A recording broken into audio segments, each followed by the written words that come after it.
Hello, hello. Ugh. So, FYI, I'm still not feeling all that awesome. So we'll see if I can make it for 3 hours or not. If I can, cool. If I can't, I'll bail.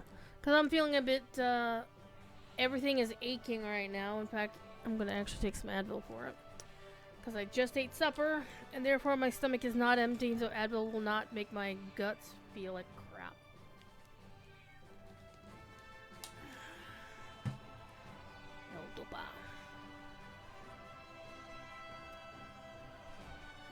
We're going to get back into our shenanigans running missions on this character. And then maybe we'll try a delving or two to see if we get XP that way. Because I haven't actually run delvings in a long time. Like when they first came out, I did a couple of duos with a friend. And that was fun. But, I said but. So we'll see. One of the reasons why I'm still logged in on still on the loading screen is because she's got an XP booster and I didn't want to waste a single minute of it.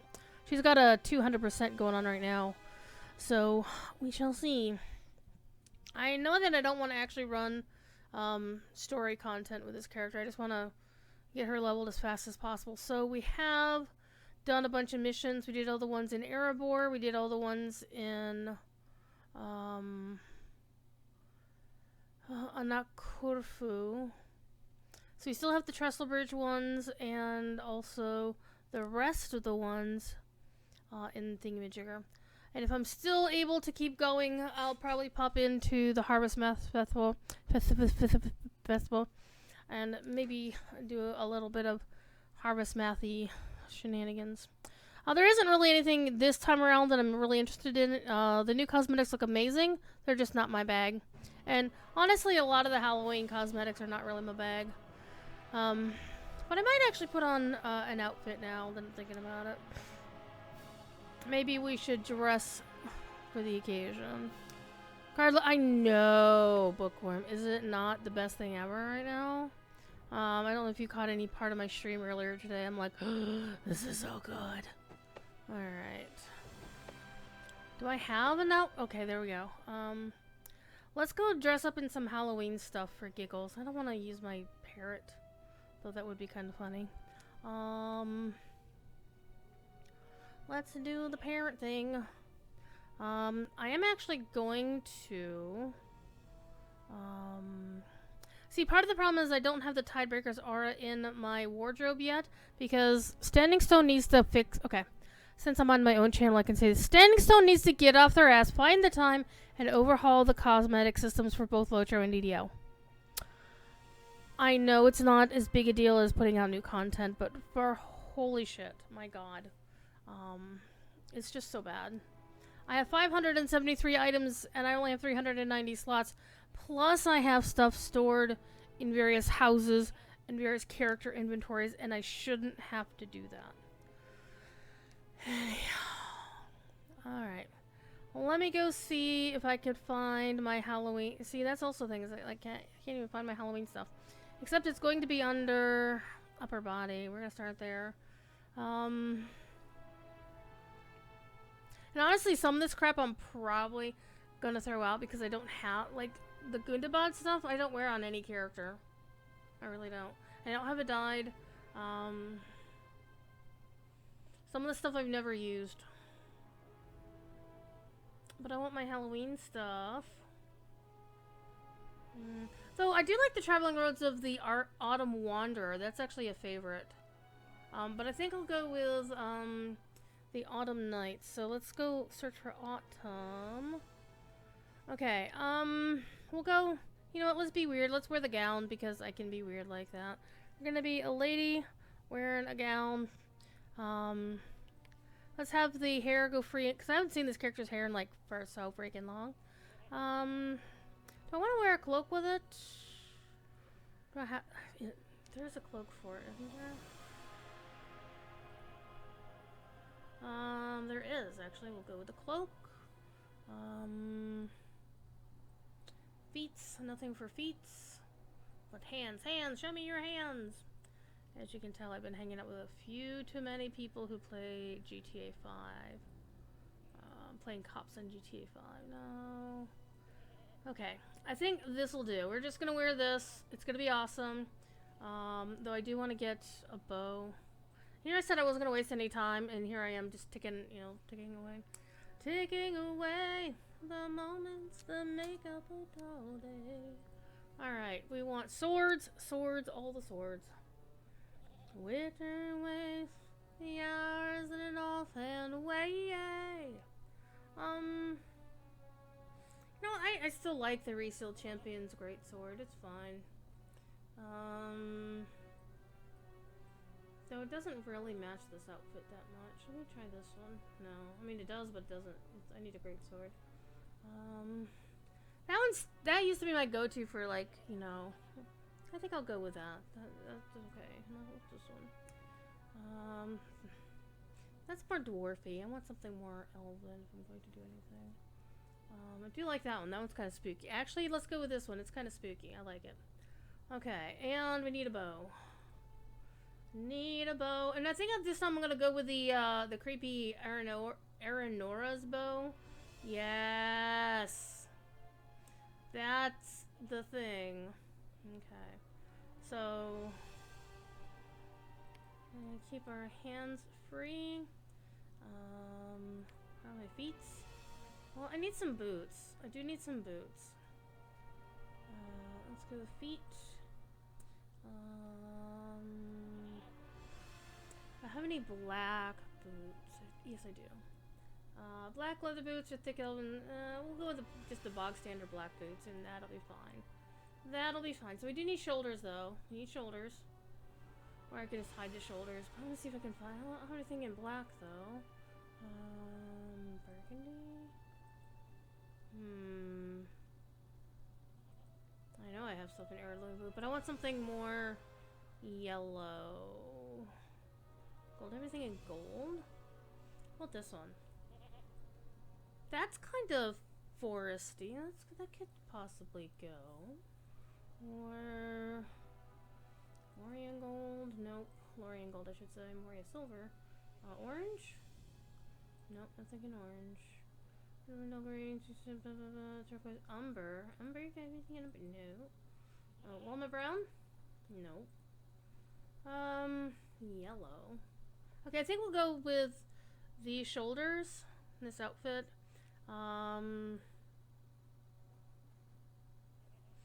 And I do want to put a weapon aura on here. We'll go with the,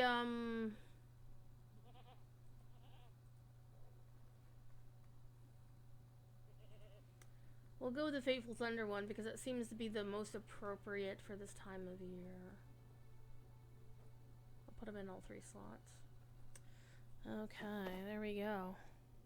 Now we're very festive. Look at this. We are festive.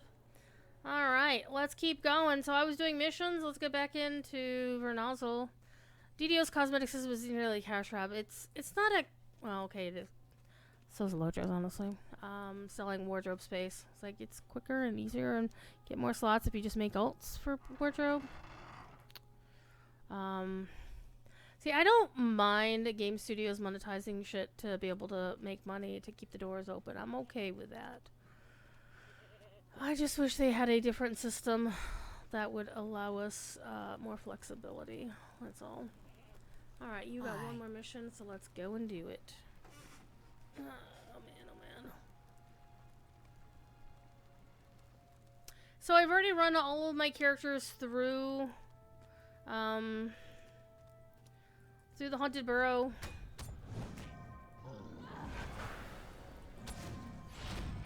Don't judge my rotation, please. Don't judge my rotation.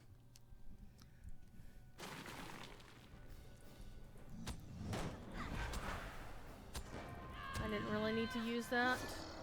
Okay, maybe I did. Hello, Siege Troll. How you doing?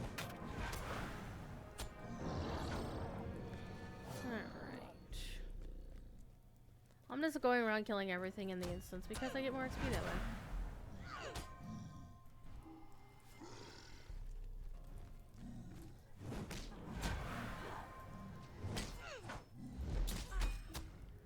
Kinda I wanna move my I think I kind of want to move Vexing Blue over here. Let's put that over here. And that way I can only... I have to reach a little extra further on my Razor Tartarus to get to that particular button. I think that'll be better. But yeah, DDO's cosmetic system is a garbage fire. And I love the devs to bits and bits, and I just don't like it. I honestly don't... None of my characters have ever used a DDO, like, actual armor. I think in one case, I found a nice, plain iron docent at one point. But I did use that on Ironmongery, so that was appropriate for the character, but for the most part, it's like, yeah, I don't use any of that.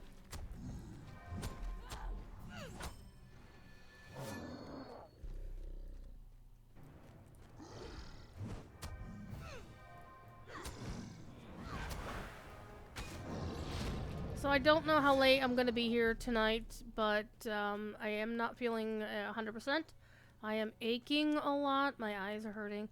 Basically, I had my flu shot and my COVID shot yesterday, so it's kind of hitting me. Like, last night it hit me like a Mack truck, and I was like, yeah, I'm going to bed. And of course, I didn't go to bed until like stupid o'clock.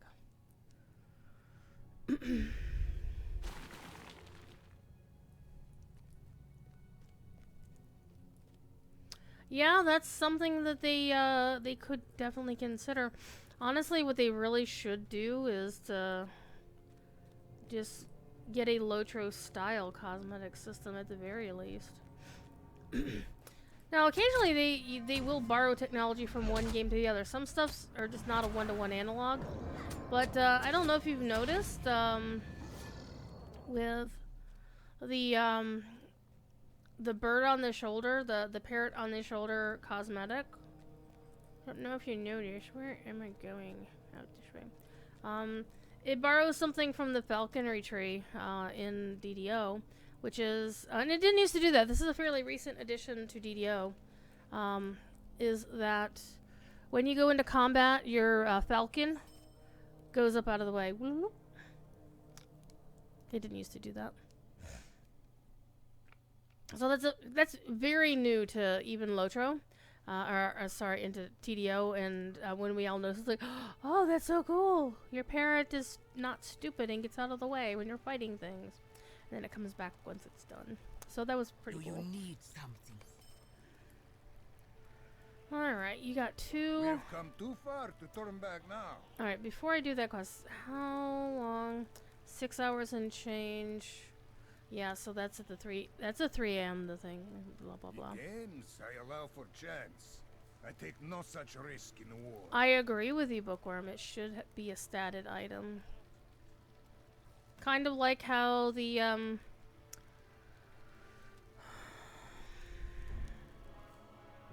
the Tortoise Stone didn't used to have stats on it, and now it does. Alright. They were able to fix that, so hopefully they could get it figured out. But I think part of the issue is, like, what kind of stats do they give it? And obviously it should be a scaled stat. Because you never know what scale you're on, so much like the Tortoise Stone.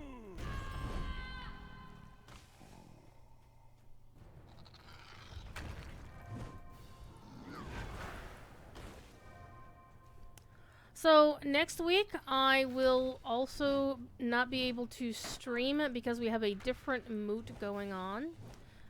This week is, tomorrow is going to be Middle Moot. Next week will be New England Moot, and I'm sad that I won't be there in person.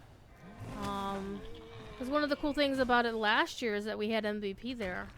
Because he's local and everything. I got to go to hang out at his house for a little bit and meet Rusty the doggo. That was like a high honor. And the cat that doesn't like anybody whose name I never remember.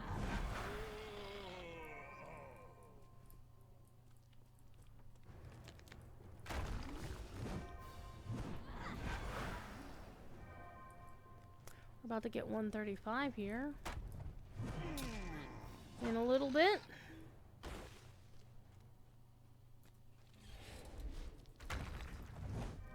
I think it should have been the XP bonus item. Yeah, I mean, sometimes I have questions about what they do, I'm not gonna lie. I might be, you know, on the stream team and, you know, we're not commanded or enjoined by Cordobin to not talk smack about the company. Except, I mean, it's kind of a given that if you're going to be on the channel, you're not going to, like, cuss out the company or anything like that. I mean, there's a little bit of, you know what, we're here, so we're not going to, you know, we're not going to talk smack. But we're not, like, they don't demand fealty in that sort of regard. You don't have 4 years to use all the ones you got. Yep. Yep. In fact, I have my 140. I still actually use the lower ones because much like the Shield of the Hammerhand as my back item, even though 10 armor, oh my god, I still get that physical mastery critical rating. So for example, do I have a cloak? I do have a cloak. So like this is a 130 cloak. It has, okay, to be fair, I'm at 134, but it's just so much better. The shield scales. It didn't used to, actually. The shield basically used to become useless at level 85. But in terms of the stats, it's handy. And yes, I don't have it. So you lose out on the option of having a cloak with slots on it. Fair.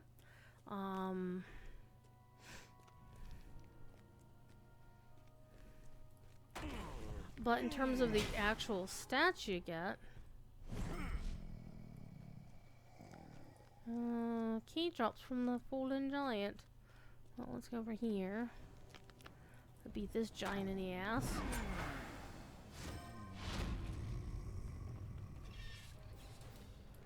So today's Friday, which means, again, normally I don't stream on Fridays, but I will be trying to stream next Friday as well. Because of the moot on Saturday. And it does make me sad because of all the Signum stuff to do on Saturdays. I had to drop out of my D&D group, which makes me very sad. But to be quite fair, I don't think D&D is a game that I can play on the long term unless it's a very small party or a very quick DM or a DM who doesn't feel the need to roll for everything. And I want to be very clear, my current DM, Archivist Owl, is awesome. My previous DM, Rockjaw, also awesome. But it's a me problem. It's not a well, it's a problem with that. Maybe I should get diagnosed or something.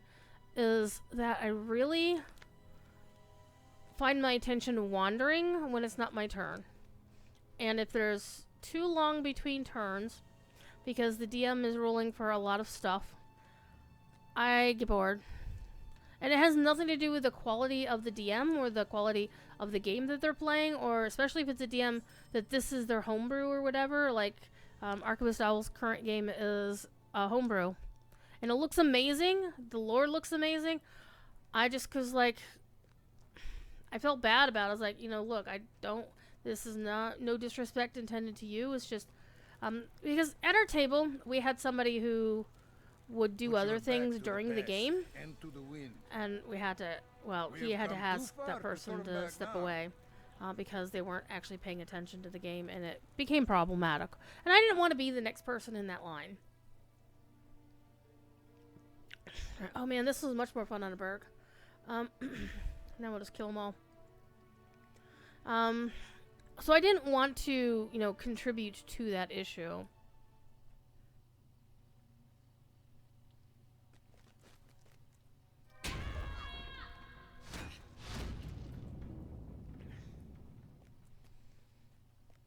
And I know it's like, well, you should be paying attention to what everybody else is doing on their turns. But what I found while I was playing, and this is again with multiple DMs, multiple sessions, I found myself in a situation where I tried to pay attention to what other people were doing. And I was like, okay, start planning out what I'm going to do on my turn, because it's going to be, you know, 15 minutes later before it becomes my turn. And then by the time it got to my turn again, it was like, well, 3 other people ahead of me already did their stuff, did the same thing that I was going to do. And so it was very so it's like, I had to keep trying to adjust what I was going to do based on what other people, and by the time, it's kind of like one of those situations where people ask, you know, an entire group of people, like, you know, hey, what do you think, the answer to X question is? And then the first person has, like, the best answer. Now, the second person might have a slightly better answer because they mentioned some stuff the first person did. But, like, everybody else down the line, if you ask that question, like, 6 or 7 people, we didn't have parties that big. By the time you got to that third or fourth person, there wasn't much else to say. So, there wasn't much that I could wind up or felt that I could do. By the time I got back to my turn, it was just like, well, I was going to do that. Well, they did the thing that I was going to do, and now there's nothing else for me to do. And then, and I don't think I actually have good D&D instincts, quite frankly, because I don't think of the things that I should look for. And one of the other problems I have is I would prefer to play at a table where everybody is roughly my level of experience with D&D. Mainly because when I'm playing at a table where there's 1 or 2 other people that are like super into things and super familiar, well, they may not be like, Critical Role level of players, but they're familiar with the game. They play in their spare time. They have a real life table as well. When I run across that sort of situation, it's like they already know the game back to front, and so it feels like that they're having to wait on me, right? And that is never a good feeling. I think the kind of D&D that I like, in general terms, are the ones where there's less dice rolling and more just actually telling a story. It's like, what is my character doing? And unless it's something where chance should play a hand in matters, then yeah, you shouldn't just be rolling for everything every 5 seconds. And I think that's one problem that I've had with D&D in general, is basically feeling like I had to roll every 5 seconds for everything. As opposed to, for example,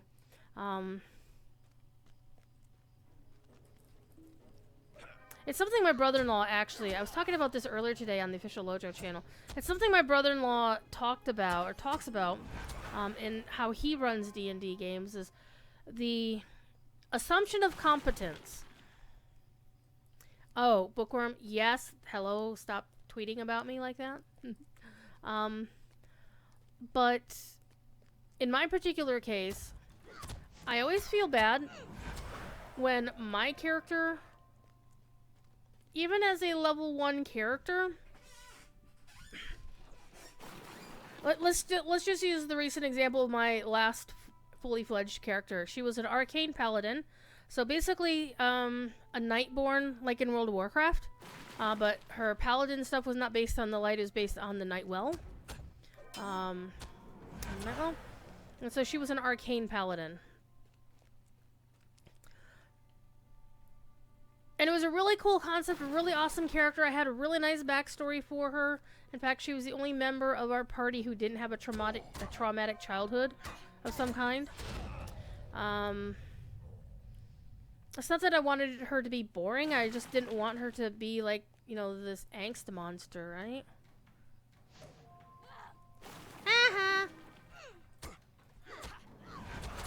So she lived in a place where her parents, like, she had 2 fathers, not, basically her mom had 2 lovers. And it was like a 3-way, a polyamorous, polygamous relationship, and everything was fine. Because neither one would step back for the other, even though they were both willing to. She couldn't pick, so she picked both. And so they made a whole family unit. She had an older brother, still alive. So it was basically a case where it wasn't a happy childhood. Not all sunshine and roses, because they lived in Suramar, which in World of Warcraft at the time was under a dictatorship, and hidden away behind a gigantic ass shield that kept out the Burning Legion. But the character once had an incident where we were in combat and the DM had me roll. And I rolled a nat 1, and then I was asked to roll for damage. And then, of course, my damage critted out the ass. And what wound up happening is that the DM decided, Owl decided that my strike didn't hit the bad guy, didn't hit myself, actually hit and almost killed one of my teammates. Actually downed one of my party members. And I felt like shit about that. It's like, no, look, my character is not that bad. Make her whiff on something, make her break her sword, but none of this make her break... You are welcome among us. You know, break somebody else in the party and force somebody to roll a new character. I did not consent to that sort of roleplay. Put your back to the We past continued the and to adventure. wind. The other player didn't hold it against me. Hey, 135. Go me, go me. But it really felt super bad. I did not feel good about it at all. Okay, so I got a couple points to spend. I don't think I really need that because I have other things going on. I could add to that. Ooh, that would be good. I think I will radiate shit. That sounds like a good idea. The additional debuffs is also good. Okay,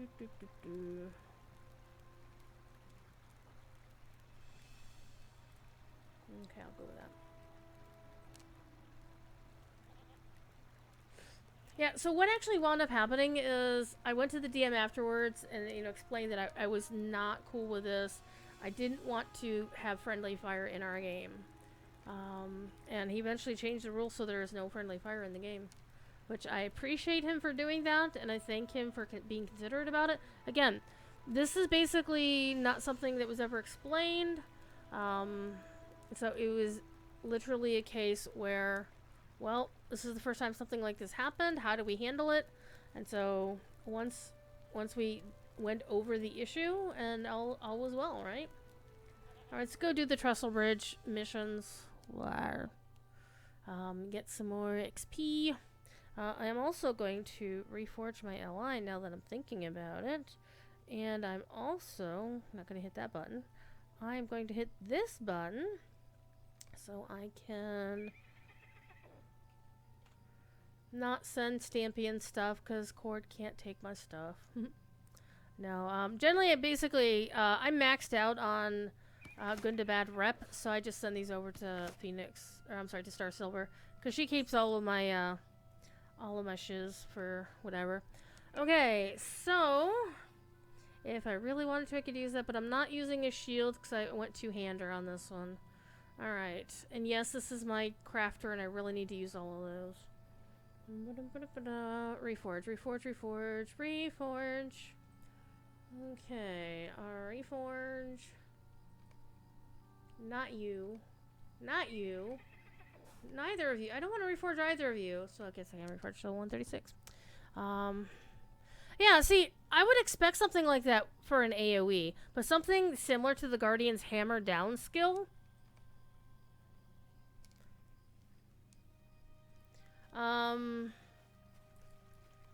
It's kind of like, you know, casting Fireball and you miss.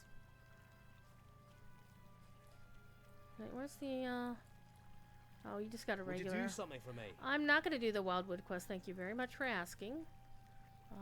Neither are you. I'm going to do yours. I'm going to do the missions. Bo Bowerson, serving the process. Nice. Dowd Bloodletter. What wonderful names here. Alright, so we got a whole bunch of these here, so we're going to get some more XP out of this. Our booster is going to expire in 3 whole ass minutes, so... Now, the question is, do I want to use another 200%er? Or I still have a couple of 100%ers floating around. Like, I have 2 right here.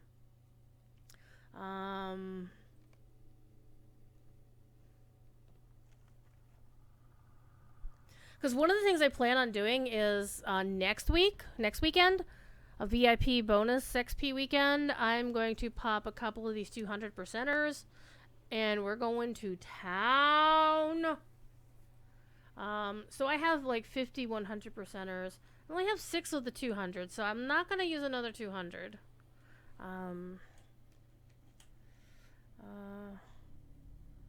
Experience. Yeah, I have a lot of XP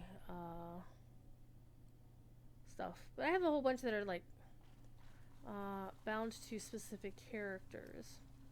Phoenixian has tomes of extraordinary experience. Oh, Star Silver has one. Well, I have to go find all these, and I want to collect them.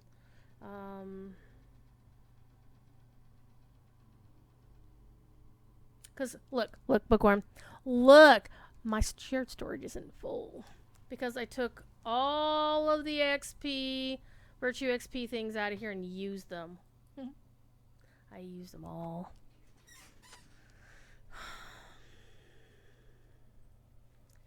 Use them on my main. How can I be of service? Let's destroy some bombs and some powder crates. And we're gonna kill some dudes. You know, I kind of wish this could be like DDO, where you could send your hireling, your landscape soldier, to open the crates for you. That would be so cool. That would be very much fun. I have less shared storage slots than you do. Well, I haven't bought them all yet. I'm gonna wait until they're on sale. Are they on sale now this week?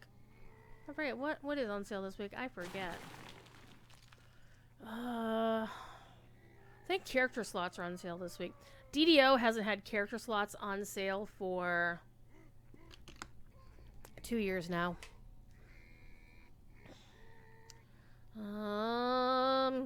Cosmetics. I don't care about cosmetics. I don't need more cosmetics. I need fewer cosmetics. Helionics! Hello. I'm playing a Guardian, playing beat 'em up here in Lope.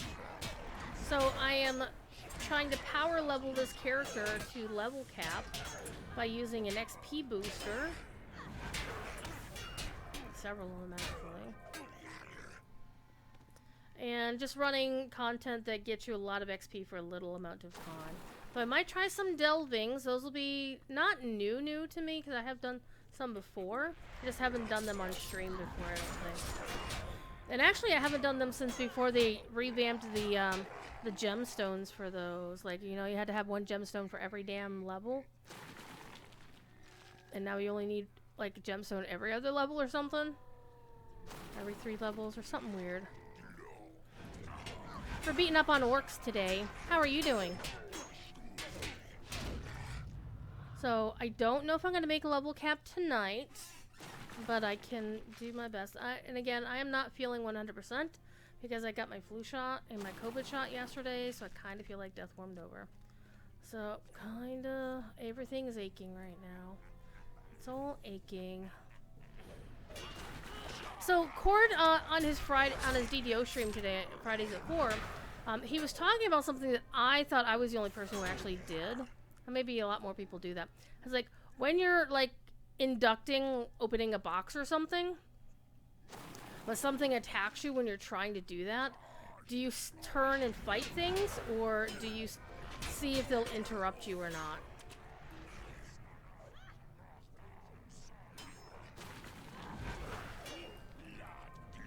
Because I find that I always, especially I started doing this with mining nodes, is like, can I finish the mining node before they interrupt me, yes or no? So, after the stream, if I'm still awake, which will be questionable, I have to be up by... setup for the moot tomorrow starts at 8 Central Time. So that means 9 o'clock my time, so that means I have to be up before 9 tomorrow morning on a day off that I really would prefer to sleep. But Corey is paying me, so, you know, gotta do my duty for Signum University. There's a bomb, there's a crate.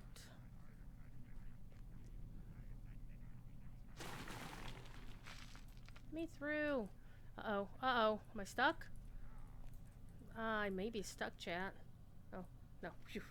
Oh my god. He's like, no, don't do it. Don't have me do a slash stuck out of here. No.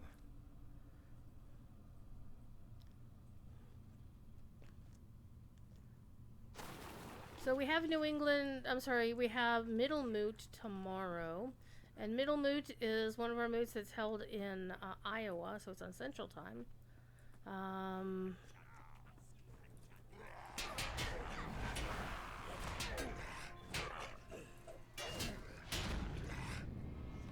Okay, Florian, Dunland. I'm guessing it's gonna be Breland. Alright. I get 10 Lotra points, hell yeah. How am I doing on my, I did actually start claiming my crap on the LI reward track, but only went like a few paces. So I do need to go in here and start, where am I? Where am I on this? What the shit? Wow, I'm at 53? Wow, I haven't even been paying attention to this. Our time zone's fun. No, the one that was the most fun to figure out, Bookworm, was the one Osmoot that we had last year. Osmoot started on Thursday for us and ran through Saturday, so it was actually pretty cool. I didn't have to take a day off work to handle it. I think I did though.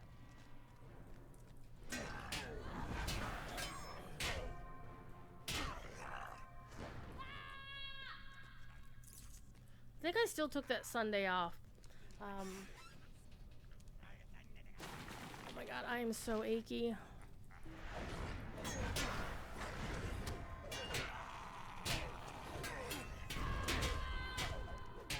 In Australia, yeah. It was in Brisbane. This year, this upcoming Osmoot coming up here, I think in January, February, somewhere soon. Early next year is going to be in Sydney. So the time zones will be even a little bit weirder.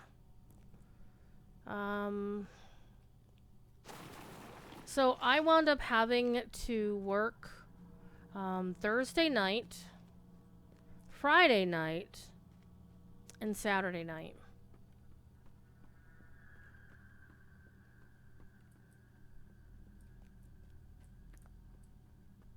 Did she get stuck again?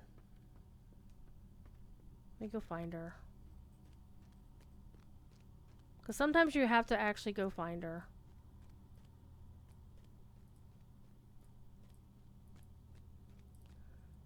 I think she pissed off. Okay, so I did notice that my... oh, there she is. Let me pop this 100%er.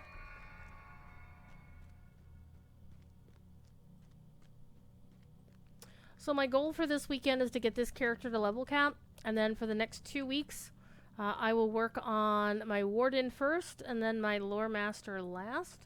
Mainly because I perceive that I'll have an easier time with my Lore Master. Would you stop getting yourself lost? Seriously, where are you? Oh, she likes to hide under there. It's like a cat that way. Speaking of cats, if you watch today's Fridays at 4... Cord's cat was kind of being obnoxious. Lizzie wanted to have attention. She wanted to go outside and eat grass and play in the leaves. And she was meowing and I could hear her. It's like, oh, it's Lizzie. And so he brought her on camera for a little bit. Alright, let's get out of here.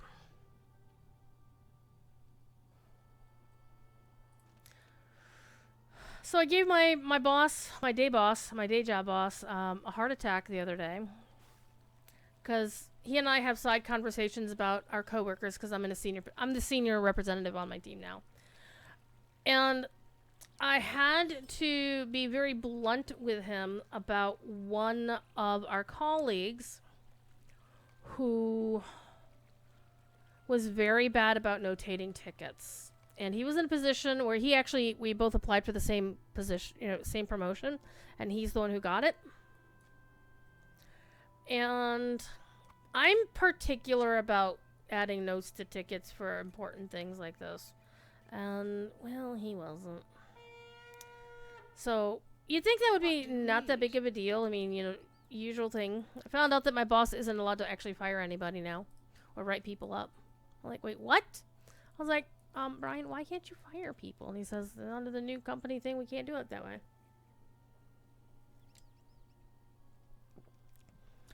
So, all we can do is yell at people. So, out of my colleagues, thankfully none of them even know that the name Druid's Fire exists, and I'm happy to keep it that way. Okay, where's the first assault, kids? Am I supposed to talk to you first? No? Hey, there's the guardsman. Hello, Otley. See, the problem with this coworker who's not being a bit sloppy on stuff is the problem is when I have to clean up that mess where we have open tickets with our clients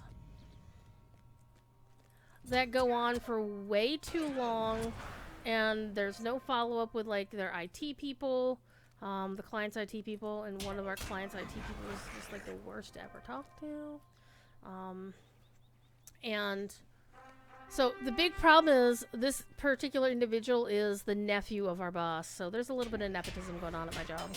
So like my other decent colleague, my favorite other colleague, and I mean favorite in a good way, is actually the nephew. Yeah, the nephew, I think? Nephew or younger? No, definitely nephew of a colleague who recently left for another job. So can't even write people up. Nope. I was the last person he ever wrote up, and it was a fair dinkum because I was not doing as much work on a Sunday as I should have been, so fair enough. But now it's like, okay. So, since then, though, I have, stayed on the straight and narrow, and I've become the person who complains about all the other colleagues when, things aren't going right. And mainly I don't complain. I complain to him, but I actually, when I speak to them, it's definitely a case where since I can't punish in private, I do mention things like this in private. But typically if I'm going to say something publicly to where all of our team can see it, it's going to be something where I've seen multiple people doing the same thing.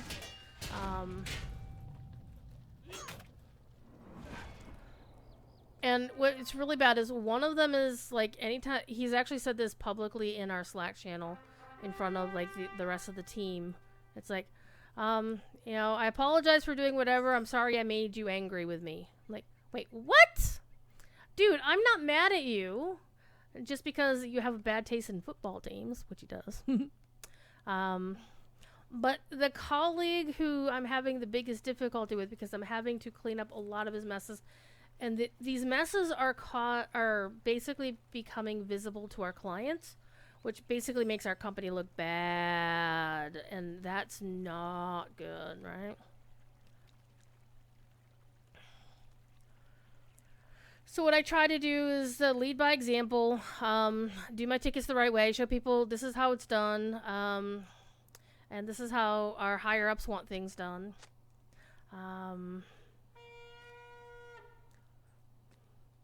How can I be of service? But that, of course, means that because I'm the senior rep and I'm the one who has to say stuff to people that, I'm the bad person, like whatevs.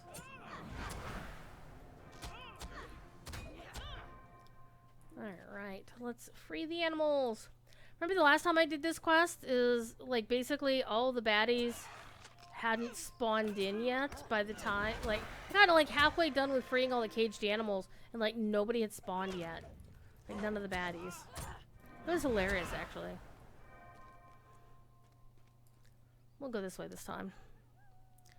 So, we do have a lot of challenges. I actually wound up spending, almost 2 hours on Wednesday training a couple of other folks from one of the other departments who are going to be doing some help. They're going to help us out getting our ticket. Our tickets are a mess right now. We have way too many tickets. Yeah, I mean, it can be. I mean, we've had some really high-profile clients choose not to have our services. Not because of that. Honestly, the biggest one recently that I know that, decided not to renew their contract with us. All of the things that were cited were things that were actually their fault, not ours. So it's like, okay, well, all right. What can you do about it, right?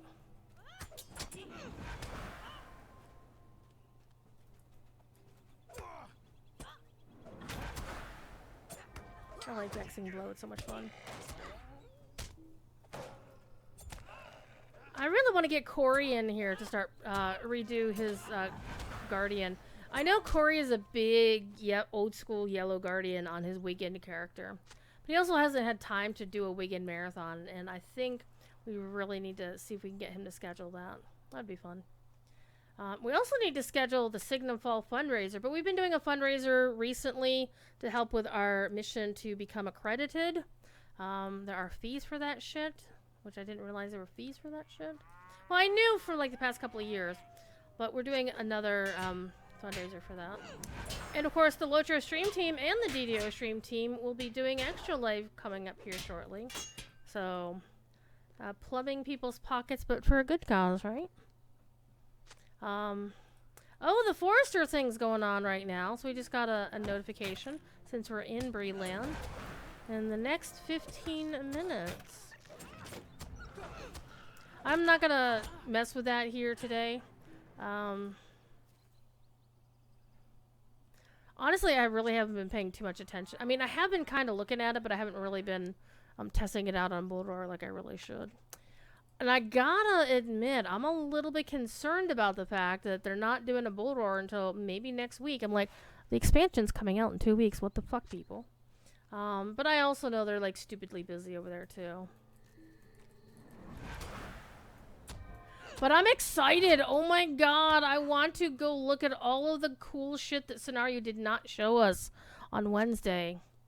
Oh my god, just the taste. And I kind of really like the fact that they did these previews, because I hate people leaking shit. And so they kind of got ahead of the notion that somebody might leak shit from wherever. So that makes me happy.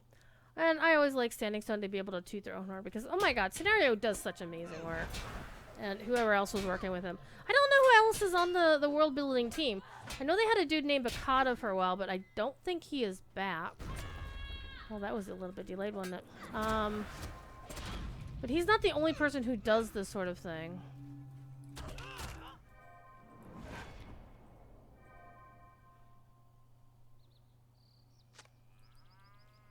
Okay, now I need to find some stolen goods. And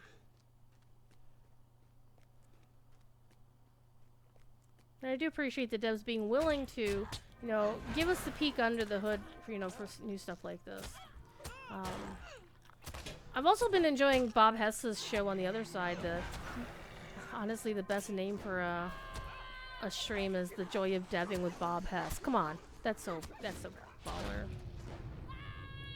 That is such a great name for a stream. Hi guys, those are the two that I need.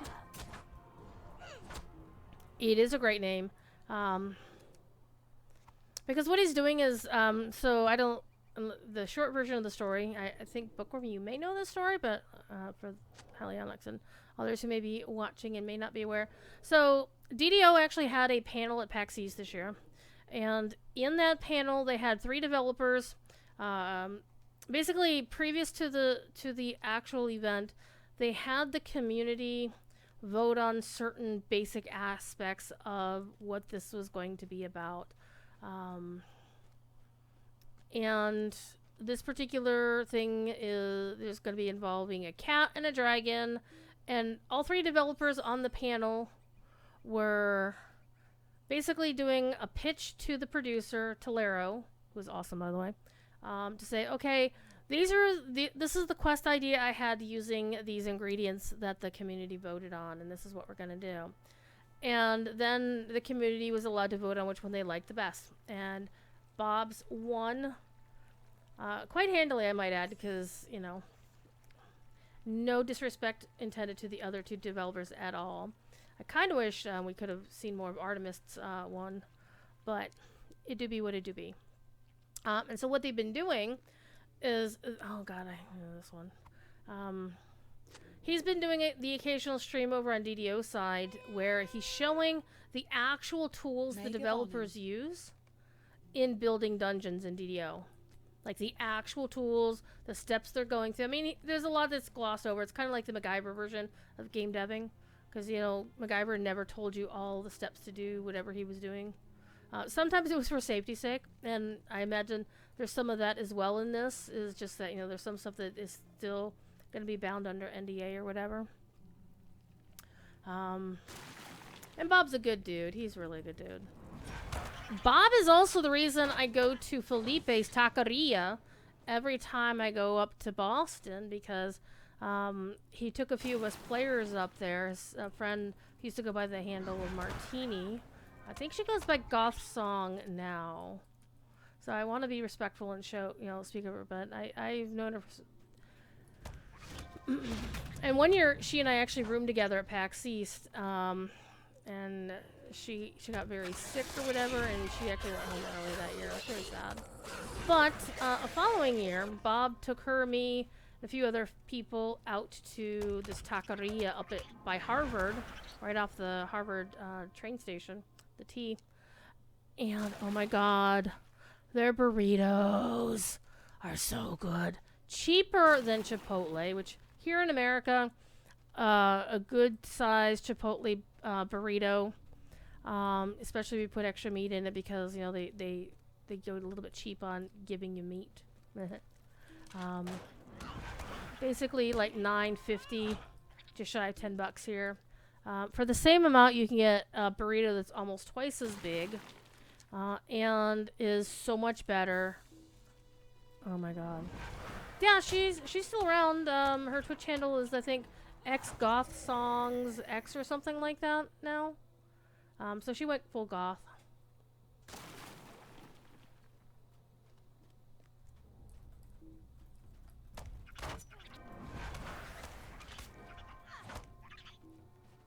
So ever since that, every year I go back to Boston for PAX, I stop by Felipe's.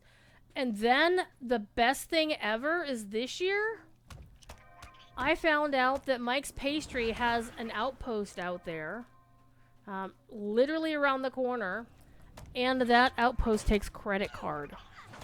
So, for those who don't know, the main Mike's Pastry, the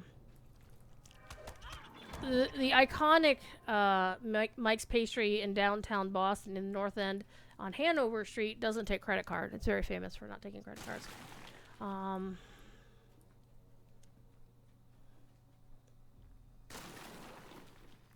But the Mike's out at Harvard takes credit cards. So because I made a very stupid choice last year for PAX, I decided it would be a really cool idea to stay at a cheap hotel way out past Alewife, which is the furthest northern end of the Red Line. It was cheap. It was like $85 a night, which was good. The problem is, I was on the 4th floor of the hotel, and the elevator went out the day I got there, so I had to schlep up the stairs every night. After a day of being at PAX. And also, the train ride in, I had to get up like super early to take the train in. I mean, one of the best parts is it was also cheap parking. Because I actually drove to Boston this year. I don't know if I'll do that again.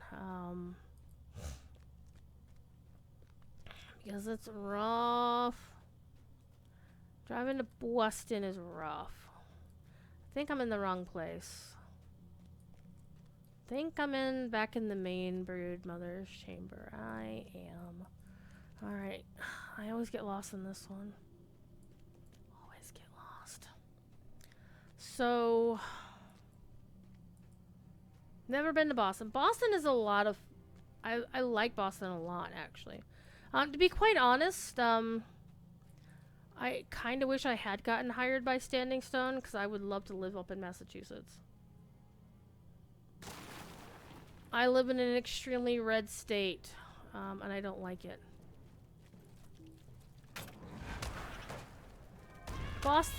Massachusetts is expensive, and it's not perfect, but I felt more like I liked being there than I do here. I don't like being here.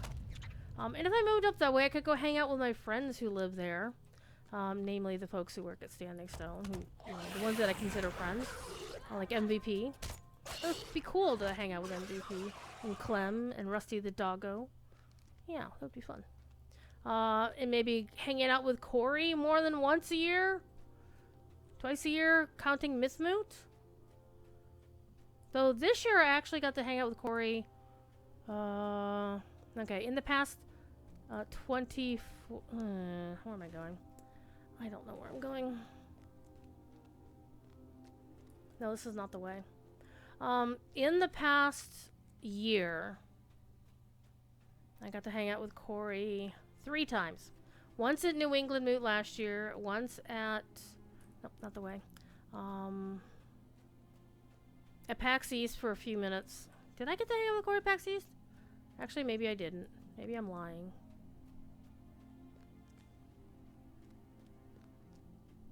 And then Mythmoot. Mythmoot's always fun. It's also a lot of work. Honestly, running a moot in person is a lot more work than running a moot remotely. Not gonna lie. There we go.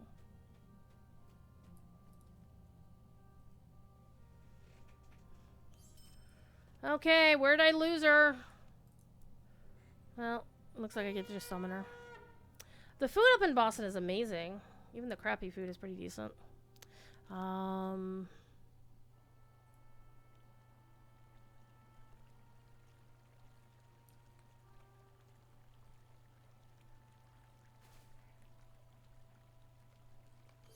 Hey!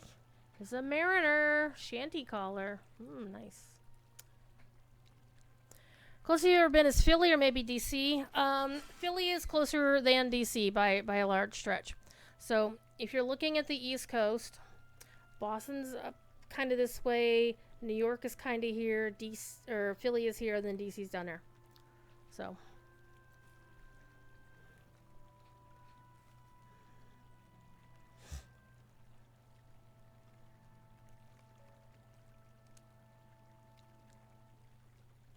Invaders on the Delph. It's also really hot in my house for some reason.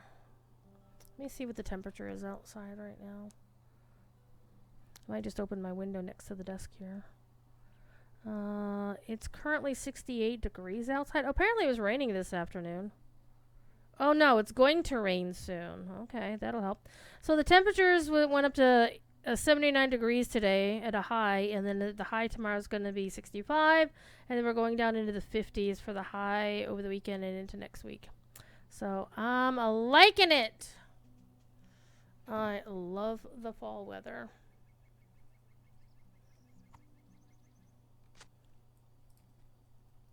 I love fall weather. I despise the summer. I'm a spider foe. Spider foe. Spider foe. Get your ass back here, girlfriend. How can I be of service? Stop it. Maid of Honor. Seriously. What are you doing? What can I do for you? Jesus. Okay, I'm going to do the the east one first this time. Yeah, finally got cooler there in Louisiana. Yep. I don't think I could actually live anywhere where it's hot and humid. So Louisiana is straight out. Even if Florida wasn't a shithole because of politics, I sure as hell wouldn't want to live there either.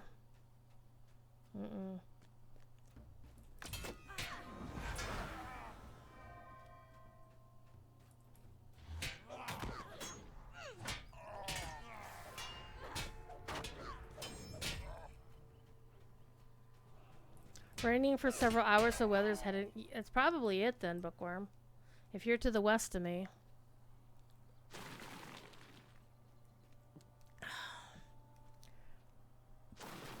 So, Halionics, it's Devilor's birthday today. You should pop onto his Twitch channel and wish him a happy birthday.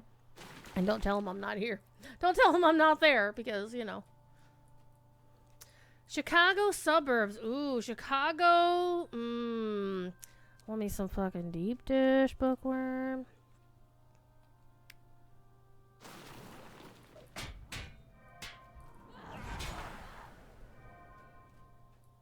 Last time I went to Chicago was for Star Wars Celebration that year. That it actually snowed that year, and the snow troopers were in heaven. They had so many photo shoots outside, especially by the egg. Oh yeah, it's gonna be a drunk stream, cause he's got, you know, Terry and Ted and the usual crew, and, you know, Cherry's enabling him. Square cut thin. See, I actually also like thin crust as well. Though my favorite pizza comes out of the Ann Arbor area. It's a chain called Cottage Inn, close to University of Michigan. And they have, their crusts are not like necessarily thin crusts, but they're crunchy. They got just that really good mix of crunchy and a little bit of dough going on with it. And the one that I like best, and it's so bad for you, super duper bad for you. Extra cheese and bacon. That's it. That's the pizza right there. Detroit style pizza is a completely separate thing. Though to be fair, the first pizza I ever fell in love with was Pizza Hut. You know. And I made a wisecrack about the red cups at Pizza Hut, and in somebody's stream last night, Thadrius, and Thad said, "Yeah, I'm pretty sure I stole one of those red cups, and I might have it around my house somewhere." I'm like, "Dude, everybody stole the red cups, at least one." It was like a rite of passage anywhere that had a Pizza Hut, right? But to be fair, I don't eat pizza a lot, mainly because pizza sauce gives me heartburn. True story. Which is very bad because by heritage, I believe, unless my mom is a liar, which is also equally possible. I think my sister knows more about this than I, because she and my half-brother, my half-sister, my half-brother did the genealogy stuff. So I'm fairly confident that it's accurate to say that my family is primarily German and Italian. And I don't like beer. I don't like sauerkraut.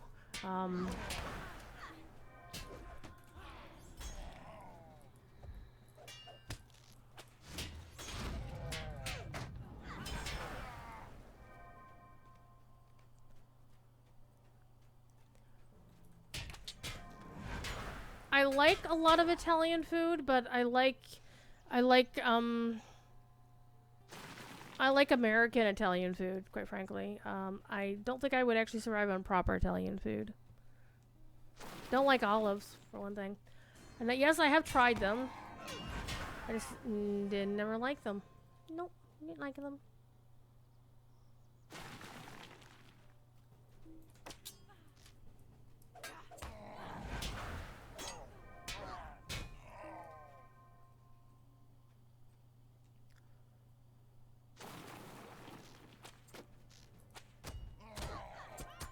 Your family's mostly Scandinavian Swedish, so you don't know if you're particularly a fan of any food they call them. I don't know. Do you like a lutefisk?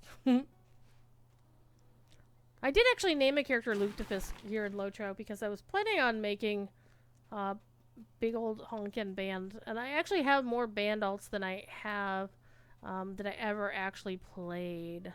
The goal, I was originally planning on making like a big honkin' band, kind of emulating TD and adding more people to the band, but that I just never got. Because I think I would need to automate a lot of that, and at the time I only had a 1060 until our good friend Igneous gave me a 1080.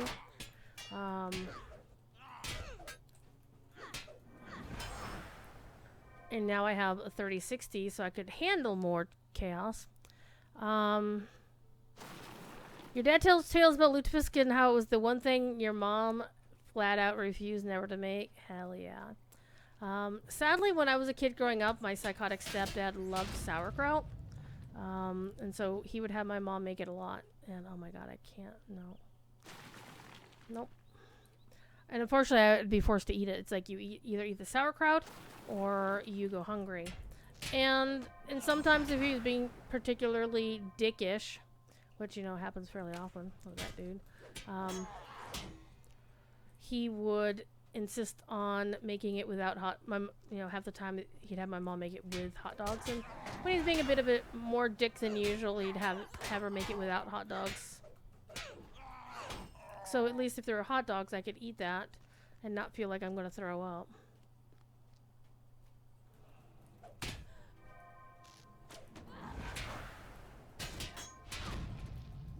And he was basically adamant, if you don't eat your food, you don't.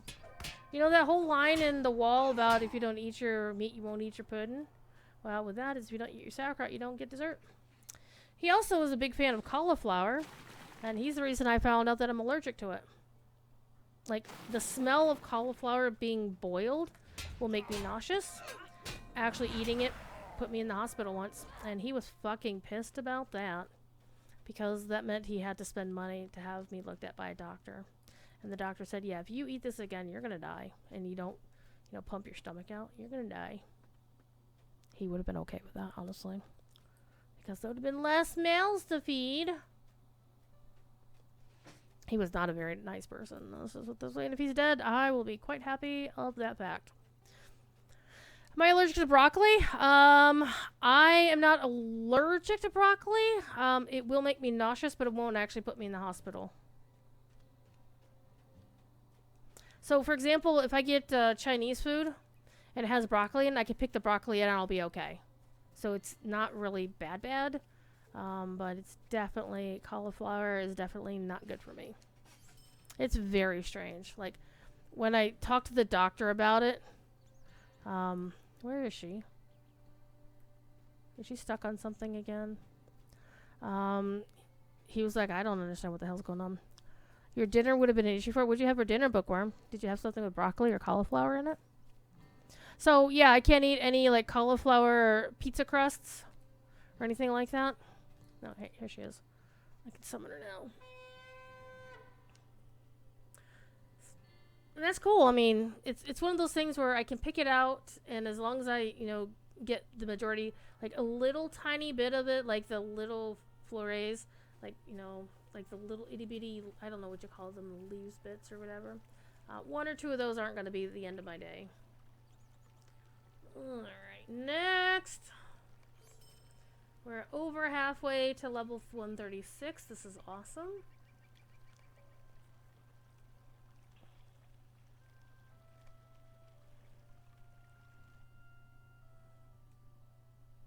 So I can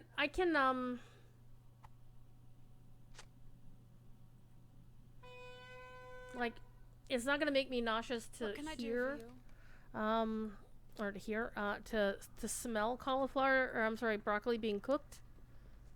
It doesn't bother me at all. It's only if I try to eat the entire thing that I'm gonna be having a bad day. And then it's just more of a, I'm sick to my stomach rather than I'm gonna, die if I don't go to the hospital. It's kind of, honestly, it's like my stepdad's, my current stepdad, who's not psychotic. My mom has been with him over 30 years now, so. So, it was a vegetable you liked as a kid, so you had it a lot? Yeah. I honestly didn't realize that I had a problem with cauliflower until then, and I didn't realize I had a problem with broccoli until then.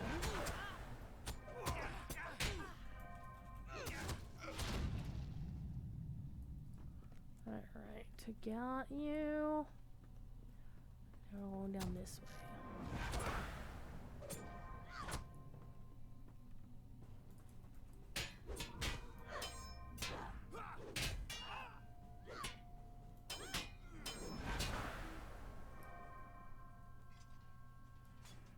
What it do be, what it do be. I think you can hear it raining outside.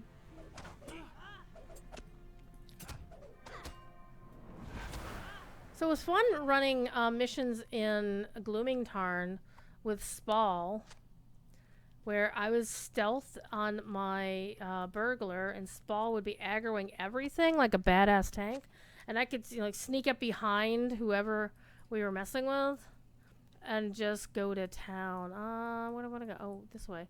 She just kept following the path. Duh. It was a lot of fun.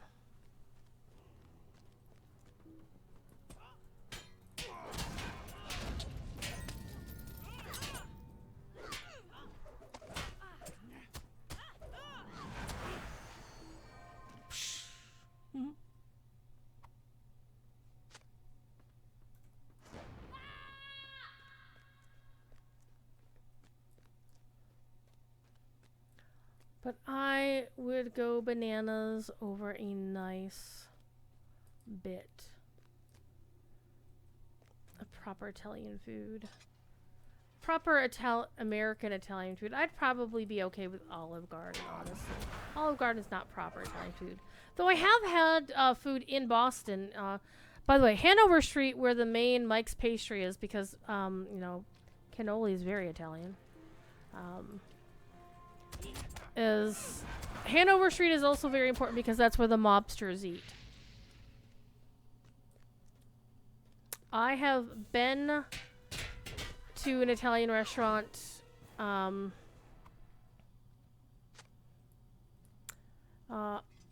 in that area, and yep, there were mobsters eating at some of the tables. It's like there's no way you're gonna tell me these weren't mobsters. You know, the stereotypical coats, basically all the stereotypical appearance of a mobster in Boston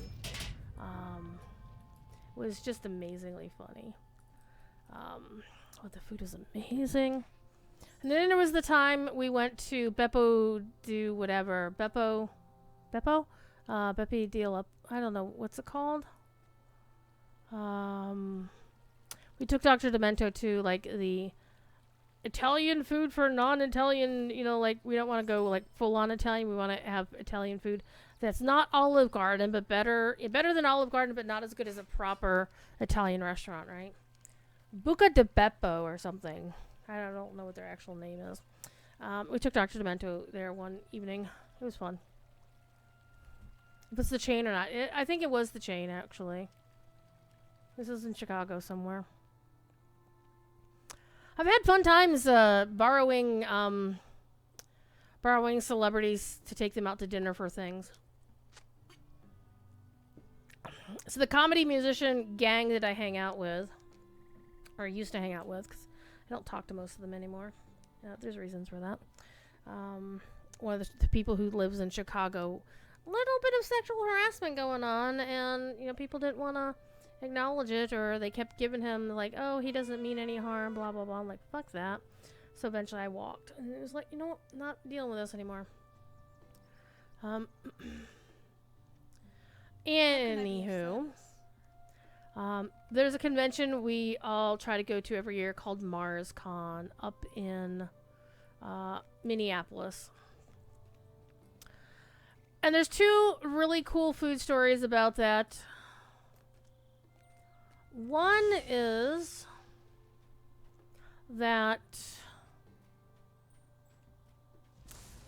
one year, like one of the very first years I'd gone there, a bunch of us were trying to find a restaurant to go to at the end of the convention. And everybody had their own dietary requirements or whatever. And people were just dithering, and I got pissed off and finally said, look. And I asked one of the locals, where's a really good restaurant that has a variety of foods that can handle people's different dietary requirements? And they recommended this Mongolian barbecue called Buca di Beppo. That is it. But that's not the Mongolian barbecue. The Mongolian barbecue is called Khan's. This being a bunch of nerds, you know we ran with it. And the staff loved us, right? Because we spend a lot of money there every year. They remembered us. They would save us the table every year. They'd find out when is the convention, so they'd make sure that they were ready for us. They'd let us take pictures. We'd also go out to their parking lot and yell, "Con!" And everybody, the staff thought that was weird, but okay, we weren't causing any trouble. So one year, the celebrity guest of honor of Mars Con was Alexis Cruz, who played, God, what was his character name? He was in Stargate.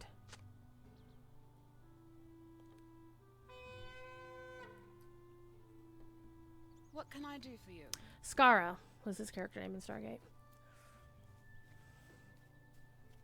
He was also in Touched by an Angel, which you may be surprised as an atheist. I actually love that show to bits and bits, but it's mainly because John Dye was cute. And sadly, he has passed. several years ago. Very sad. And apparently, my friend Lady Reason, somebody used to play Harry Potter mushes with, used to do something. She's into theater, and apparently his brother, the actor's brother, John Dye's brother, actually did some sort of play or something, or organized some play in the theater that she works in or does stuff for in Kansas, which is really weird and cool.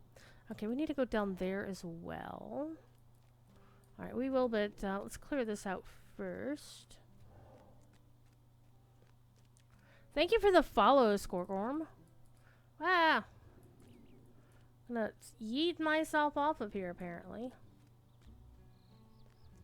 Gonna kick this guy's ass. Hi! Not you. You. So one year we borrowed Alexis Cruz and took him out to cons for dinner, and he enjoyed it. We hung out with him a lot. But one other year, it's one of my favorite years at MarsCon, is one day we saw a whole bunch of people rolling in full military style fatigues, and we, being the nerds we were like, oh, those are really good Stargate costumes. Wow, they're really good. Come to find out, it wasn't a bunch of people in Stargate costumes. They were real military people from her, at the time, Her Majesty's government, Her Majesty's army, with their sergeant, or their Major Mike, who's very Scottish. And the lads were in town for a layover. They were headed to somewhere in the American Southwest to train for going to Afghanistan. And as soon as we realized they were the actual army, albeit Her Majesty's army, we invited them to the convention. We're like, screw this. We're gonna hang out with these dudes. Let's hang out with these dudes. Hi, Thief Kitty. So we all gave them comped badges. Now the thing is, this was only one hotel's worth of crew. Apparently, they were billeting them in 4 separate hotels in Minneapolis. And our crew in our hotel told their buddies in other hotels, and the buddies in the other hotels would send people over to scout it. I was like, what the hell's going on? Because MarsCon in Minneapolis, because there's also a MarsCon in Williamsburg, Virginia for some reason. Thief is not hungry, he's just being obnoxious. So, need 2 more banners. Oh, I've already done that one. So there were 2 things immediately evident as soon as we invited them to the convention. Number 1, not a single American man was getting laid that night or that weekend. They were only there for one day.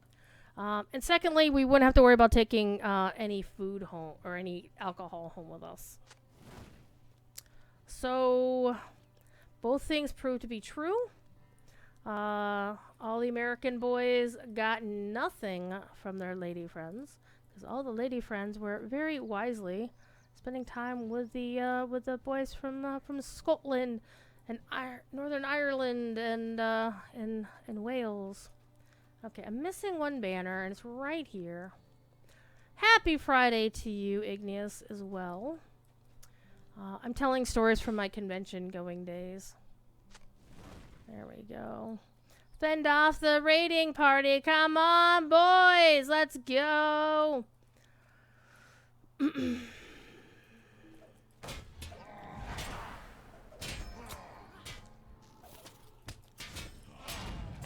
So what happened was, MarsCon is very famous for the basically the hotel that we had been in for many years had a 13th floor.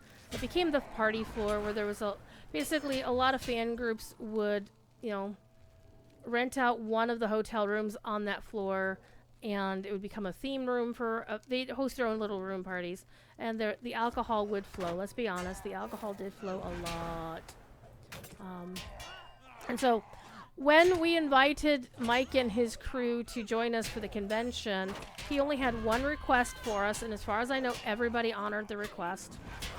Is that he requested that we blur the faces of his boys, and also that we would blur out any name tags on their uniforms because they were wearing their actual fatigues.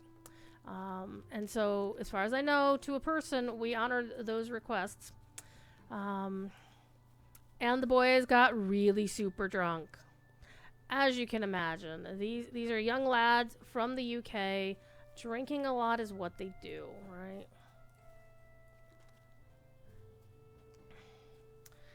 And they got so drunk, one of them took a potted plant from the hotel lobby, upended it and carted the palm tree that was in it all throughout the hotel, through the into the elevator and up onto a different floor, and we don't know why, don't care. So what happened is Major Mike, who for the evening was wearing full Scottish regalia, the kilt, the whole 9 yards. He was in full uniform for this, because he was basically mama heading his people. And he was in charge, and he was basically taking care of his lads, making sure they didn't do anything untoward. So the hotel staff were like, oh, God, whatever. But they were like, okay, we're going to get a vacuum cleaner, and then we're going to clean this up. And he's like, no, give me the vacuum cleaner. Or as he said, the Hoover. Give me the Hoover, I'll take care of it. So he himself, in full Scottish regalia, vacuumed up the potted plant, the potted dirt, and basically cleaned the whole thing up himself. Because that's what it means to, pick up after your boys. And so while the lads went on to their training the next day, he stayed after a couple of days. He stayed after, because it was a Saturday night, and he stayed after Sunday. He attended closing ceremonies. And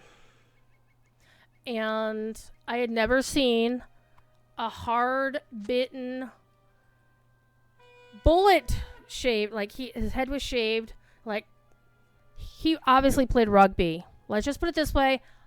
Dude body built and played rugby.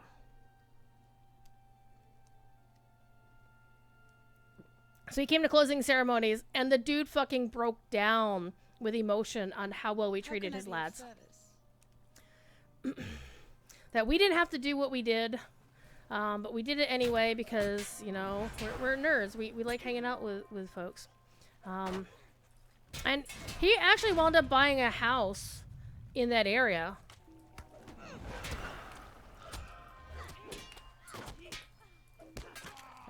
And would go back to the convention like every year.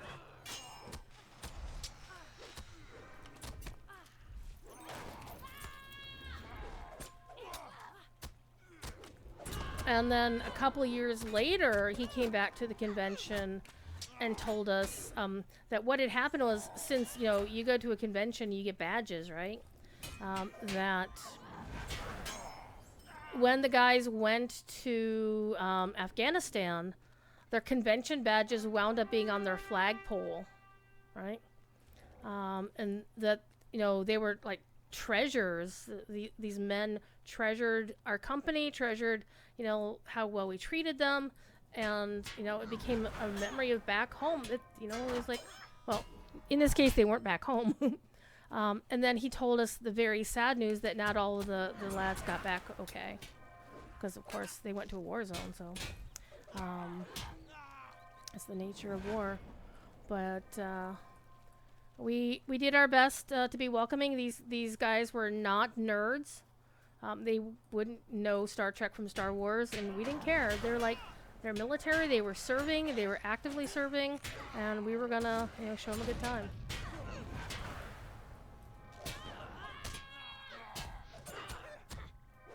So awesome, solid dude. I love that guy. So I haven't seen him in a few years. 'Cause I haven't been back to MarsCon in a few years. I'm gonna pull this dude. I love AoEs. I love AoEs like that. I'm just gonna spin around and hit you all with a big honking thing. And so when I ran this particular mission on my burglar last week, I had to be careful about where I was. Was I in stealth? Did I hit somebody? Do I have my, do I have my debuffs ready to go, the whole 9 yards? This character, I don't care. I'm just gonna run in and plow the road, as it were. And here comes our good friend Aggie Digweed. Come back here and fight. I love Aggie. She's so much fun. But how you doing? How's your kitty cat, Igneous?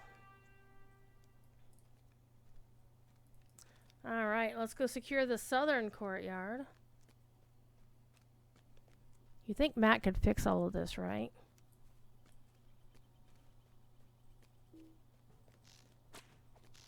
You know what? Screw this. Let's go and get them all. I'm a guardian. Let's do this.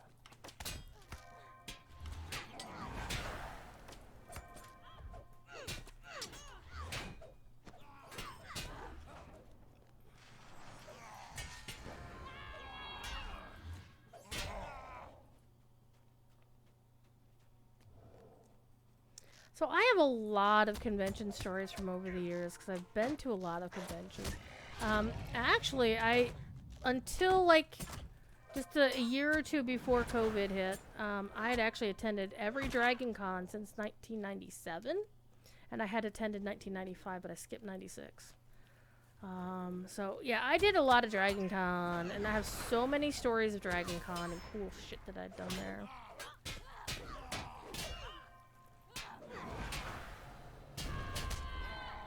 And what I would do at Dragon Con would vary year to year, depending on which group I was running with at the time. So early days, I was hanging out with like a bunch of friends that I had made playing Harry Potter games, back when Harry Potter wasn't written by the world's biggest turf. Harry Potter now makes me sad. I'm one of those people that I quietly just want people to stop loving Harry Potter. I just wish they would, and it actually is kind of painful to know that people still find value in the things that she wrote, that are not willing to set aside, whatever. It's like, I would rather my it's like that game Hogwarts Legacy. I have unfollowed Twitch streamers, unsubscribed from Twitch streamers, that I love their streams. I just could not financially support them when they were playing a game that literally hurt my friends. Like, I know somebody in Lotro who, like, their entire kinship was playing that game, and it was like, it was their kinship. It wasn't like they were in somebody else's kinship. And like everybody in the kin was like, yeah, we're gonna keep playing this game, we don't care. And this person was trans, so it's like, yeah, you're playing this game and you know it hurts me, but you don't care because you're too willing to overlook the horribleness of here. And it's like, your friends are saying don't play this game. You're giving this person money to continue her crusade against my people. It's not that, oh my god, they don't like us. It's, oh my god, they want to get us, to no longer exist. And it sounds like, yeah, I can't support folks like that. Your kitty is doing a nap. So we had fun today. I was watching Jerry's Fridays at 4 stream on DDO stream, and his cat Lizzie was causing all kinds of trouble. She's like, I could hear her meowing in the background, and so he finally had to pick her up and put her on camera, and then she did not find that very amusing. She was not happy with that. And then he'd put her back down, and she'd start meowing again because she wanted to go outside. Let's go.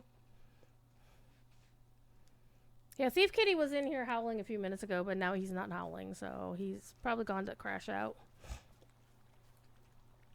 All right.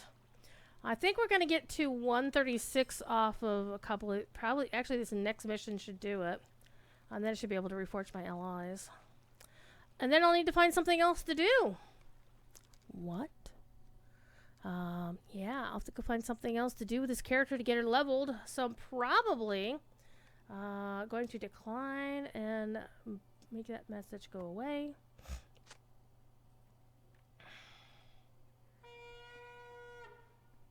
Megavonen. Okay, where am I supposed to go?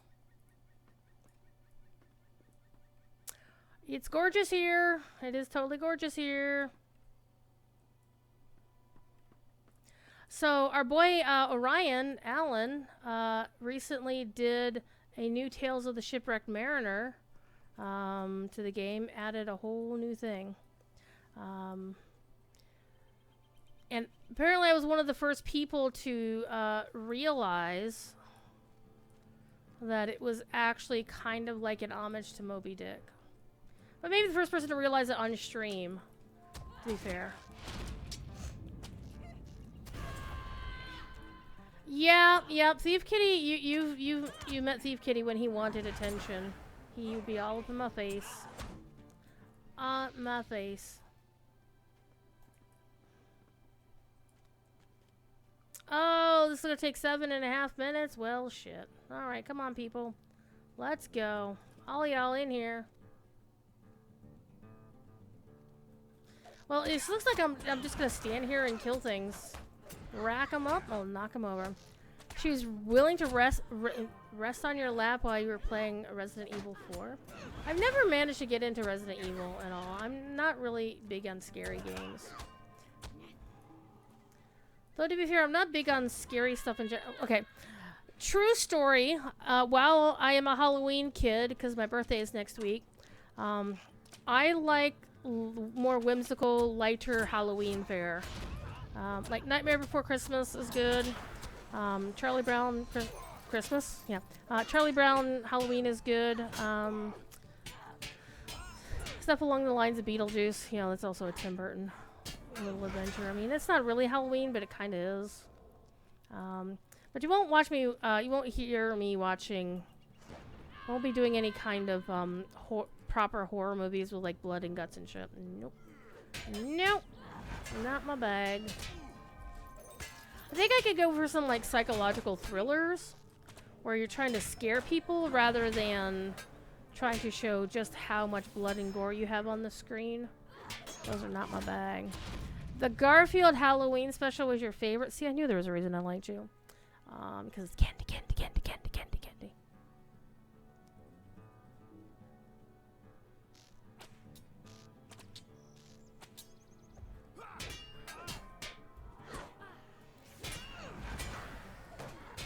Though, of course, the Garfield Christmas special is one I also watch every year. And it makes me a little bit weepy. And yes, Grandma's my favorite character in that.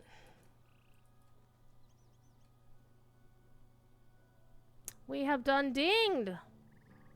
I really dislike how they're holding their weapon like this. It looks so painful. Oh, and now I get to finish the rest of the mission one level over these dudes.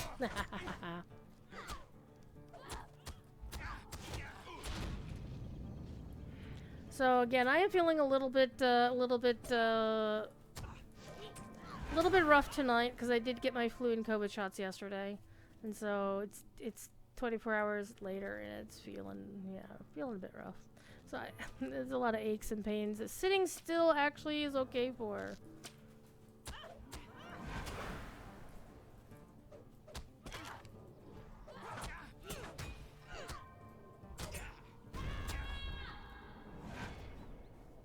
And stay down.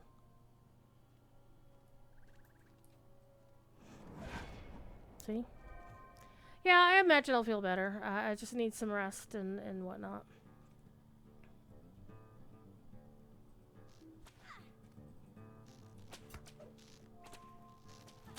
I too have a bow and know how to use it.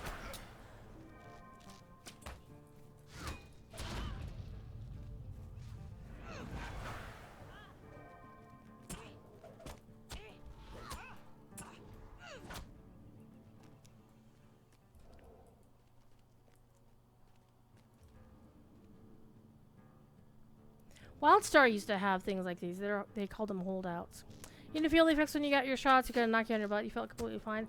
Must be nice. I wasn't sure if I'd feel okay, but yesterday after my DDO stream, I just started feeling like my hands, like my fingertips started getting really, really cold, and my house was not cold. In fact, my house is not as warm as it is right now. I need to go check on the air conditioning, quite frankly.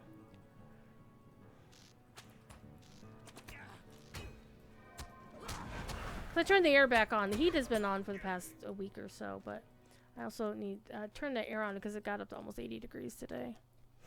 So the house is pretty toasty right now. So I have a fan in front of me, but it's still not doing a good enough job. 3 minutes.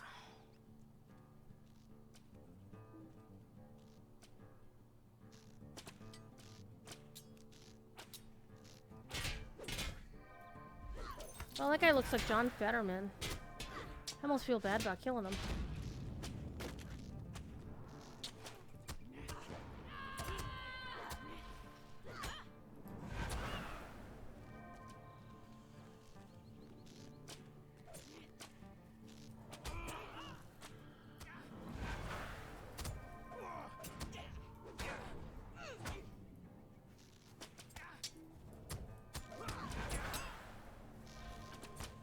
So the reason I'm streaming tonight rather than tomorrow is that Signum University is doing Middle Moot tomorrow, and so it starts at 8 in the morning Central Time, and it ends around 5 o'clock Central, which is 6 o'clock my time, and I kind of want to rest after a whole day's work. So stream tonight. It kind of sucks to have to get up at 8 in the morning on a non-work day. Because I have to get up at 8 to be ready for 9, because setup time it starts at 9. 9 my time.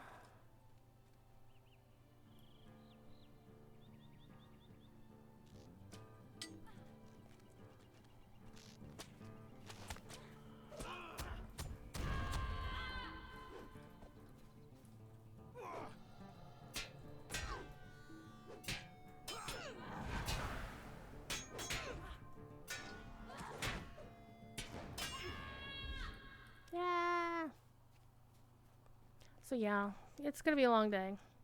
So it starts 8 local time and runs till 5 local time or thereabouts. And of course that assumes that everything actually starts on time. Though our last moot, Cascade Moot, was shockingly early. It actually ended a little bit early, which never happens with Corey. Before getting the cat, you'd be able to sleep until 11. Now she makes sure you wake up at the crack of dawn. Yep. Thief kitties like that too.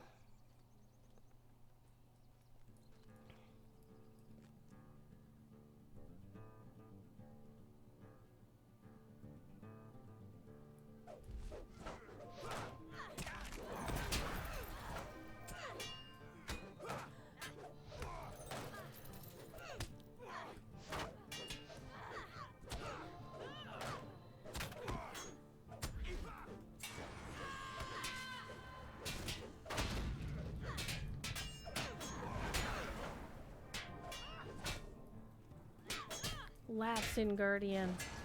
Guardian used to be a little bit more tricky. Wait. Let's get our little box here before I talk to her. There we go.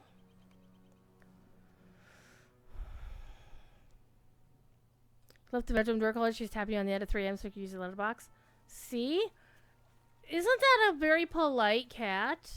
Because she could have just left you a present on your desk. Kind of like last week's stream where Thief comes into the office meowing. And I thought he just had something in his mouth. Like he normally finds something to cart in throughout my house. And come to find out it was a live mouse. Yeah. That was the thing. So, I officially hate what just happened there. Is the missions of the Wildwood is at the bottom of the list after I just done all their fucking missions. Yeah. I hate that. Okay. What quest is that? Complete mission, Watchers of Iron. Speak to Ozma to travel to Kaviad Sar. Oh, wait, is that in... That's Gabilika. That would be War of Three Peaks. Oh, hang on. We can go there. Let's do some more missions, shall we? Hashtag blame turbine. Hashtag blame SSG. let's go to Nakofu. See if there's some more missions to do.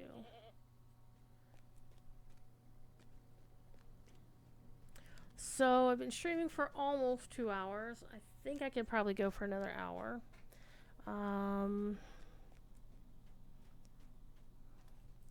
Okay. Oh, you don't have more missions, but you do. Okay. Give me your mission. Let me check. Oh, I need to redo my thing as well.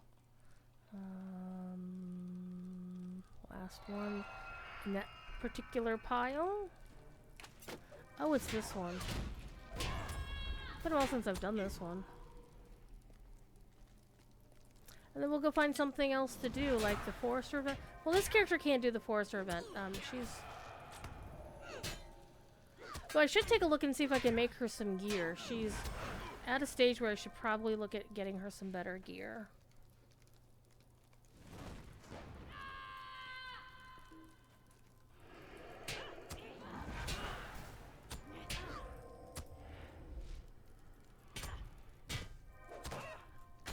One of the few characters in this game that actually has cleavage, which makes me very happy that this is not a TNA game.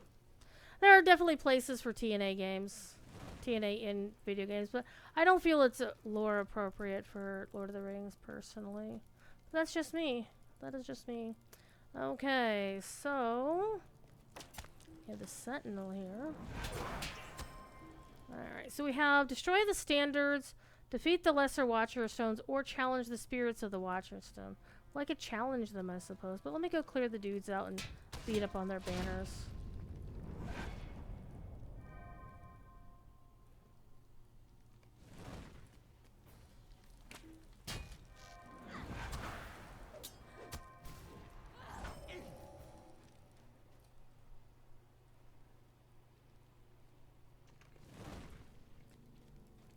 I think I'm probably gonna have ice cream later. I think I'm gonna. I think ice cream sounds like a great idea. Though I did forget to get Magic Shell at the store yesterday. I also forgot to get a new bag of cat food. Don't tell the cats. I'm legit gonna just go get it from Amazon. Both. Cause when I get ice cream, I like, well, depending on the kind of ice cream I get, I love Magic Shell. Takes me back to my childhood. And I want Magic Shell with my ice cream. So I might skip the ice cream tonight until I can get some Magic Shell. But if I order it, I do have cupcakes. I did buy myself some cupcakes. So I could probably have cupcakes tonight. But I want to make sure I still have cupcakes on Wednesday. I do have the day off work on Wednesday as my birthday. Hooray, go me. But I don't know if I'll be streaming that night or not. If I do, it'll be probably earlier in the day. You're craving pie. Oh, what kind of pie, Igneous? What kind of pie?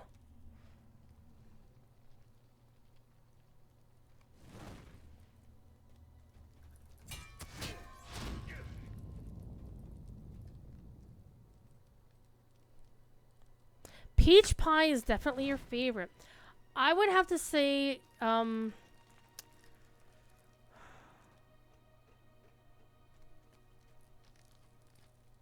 you know what? I'm just gonna challenge you.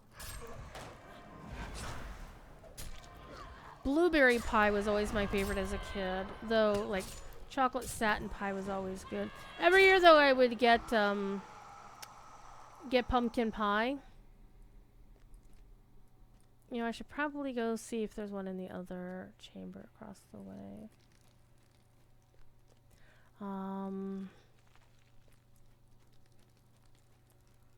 There's not.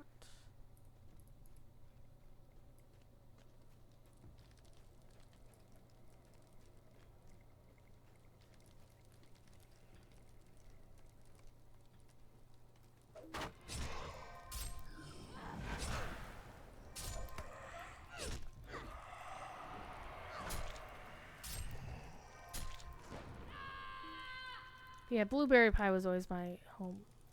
But last week's ice cream was this harvest apple pie. Come here, you little shit. Get out of there. Come on. There you go. And kick your ass.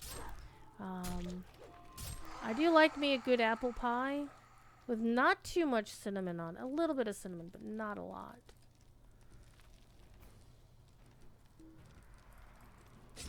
I also like apple pie moonshine, one of my other favorite things from Dragon Con.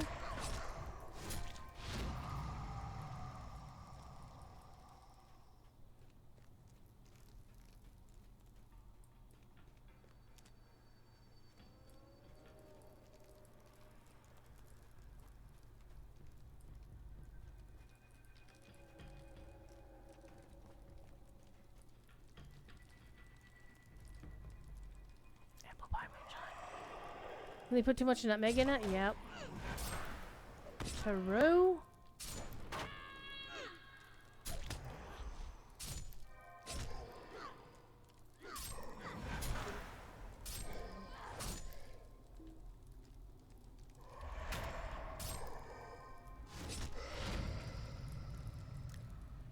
So no stream to next Saturday. No stream tomorrow. No stream next Saturday. But I'll try to do another Friday stream next Friday. And I'm not gonna. I probably won't do a Friday night stream the following week. What I will do though, on the 28th. I will be hosting a space showcase. I'll be co-hosting with Pilar Barrera. Yeah, I can roll my R's. And that's going to be a the Mew thing. I don't think it's actually going to be streamed on their Twitch channel or anything. It might, actually. I don't know.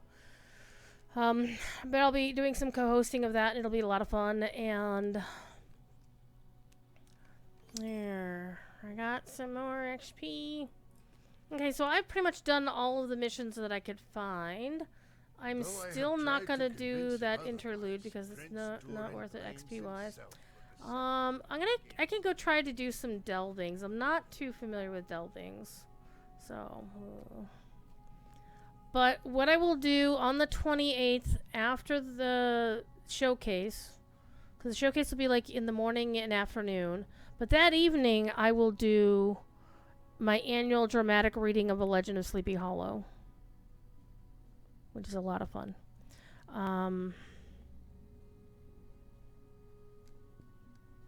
And maybe I'll turn off the light and, you know, maybe you turn off the camera and just like read it aloud. And I have this graphic that I made for it. It's actually a lot of fun. Okay, so we've done all the missions that can be done. So I forget where all the delvings are. I should have a delving. Well, I should clean up my bags. Holy shit. I should do that.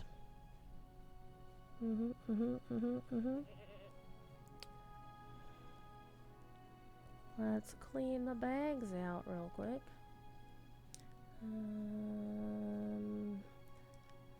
Sunstones are about the only crafting mats that I'll actually throw away because I have 500 of them and another 500 that are polished, so it's not like I need them at all. Okay. Shame Halloween is on a Tuesday. It's always more special when it's on a weekend. Yes. Halloween is... I love Halloween. Okay, so do I have my cracked stone? I could just search for it. It might be in my vault, actually. I might have thrown my unnerving Zircon.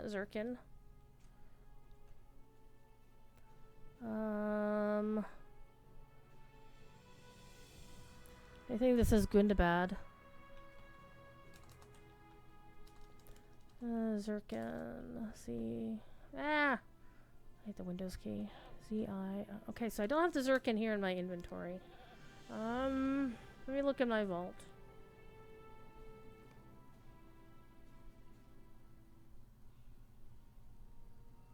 So I don't think you can put quest things in your vault, so I don't think it's in here. And yes, I need to clean all this shit out. Seriously, I need to just clean. You know, I just need to sell these, except I can't.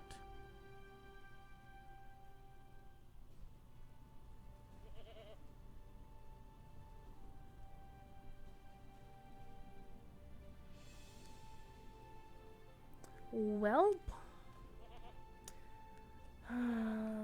let me go see if I can find me a place to go. I think I'll actually have to ride to Mossward. Let's go to Southbury. Can I go to Southbury from you? Yes, you can take me there.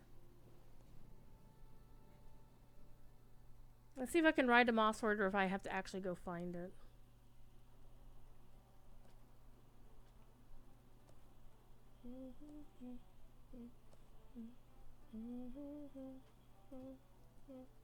I think you have to find it from Westbury, though.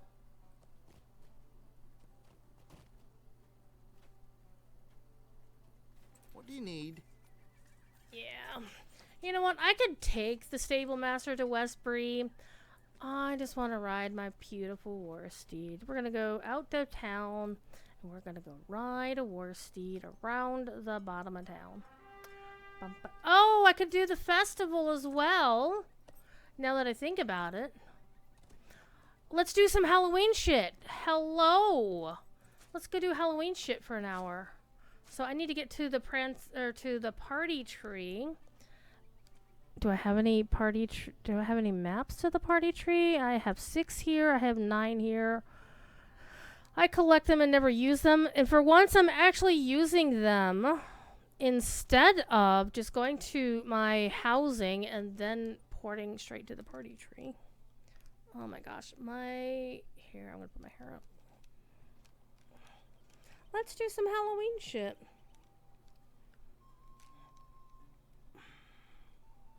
There we go.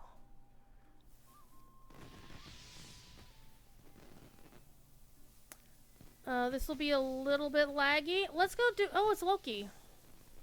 Lucy. Luki? I forget how to pronounce her name. I feel bad about that, actually. You talk to Rosa. You start this quest. Might I speak with you a moment? Sure. Stay and have some tea. Stay and have some tea. Alright, then I got the pop-up. Let's go. Okay, well, you know what? Let's do the bingo boffin stuff, because that's fun. I mean, okay, we're going to do a quick tour. By the way, if you've never been in here, this is so good. I love the Haunted Burrow. Look how amazing this is. Let me get you the... Let me turn this off and we'll go. Let me go into walk mode. There we go. Look how adorable this is. And so I'm going to show you the method to my madness. Is how do I get so many versions of the painted skeleton seed? You go back here. You go through this door. Ah. You go through here, you get knocked down. Ah, the spider got me. Yeah, this is just so adorable. It's like Hobbit's. This isn't the level of spooky Halloween stuff that I like, right? I keep doing that. Why do I keep doing that? Stop that, Druid. Stop bringing the. I mean, just look at like the glowing things. I love all the glowing things, honestly. And you got, you know, spiders hanging from the ceiling. You've got, you know, these questionable things. It's just so much good. You got candles. Man, I would love to have that for a housing deco. So you go through here. You got things popping out at you. Ah! It's a haunted house. It's a Hobbit haunted house. So yeah, it's not really in theme for Lord of the Rings. Who fucking cares? Well, okay, I know some people are like, oh my god, it's breaking my immersion. It's like, nobody's making you do it, dude. Don't worry about it. And there's a few little quests that you can do. That's a lot of fun. I'm not going to do the quests here. I'm going to do the ones that relate to the Bingo Boffin quest line, because those are actually really fun and good. So basically you go through these paths, you go in here behind these barrels, and this is the thing right here. this particular chest has a very rare chance to drop something called an Aged Deed. It's a quest item, so it'll pop up a message saying you got a quest waiting. And so you take the quest, and then the quest sends you outside. And I'll use this handy-dandy teleporter to get me back outside. It's actually something Standing Stone put into the game fairly recently about it. Saying, oh, hey, look, we got this thing. It's like, why are you waiting? I'm teleporting out, bud. You can only loot that chest once every 24 hours. Not once a day. Once every 24 hours from the last time you looted it. So, it doesn't honor the 3 a.m. global timer.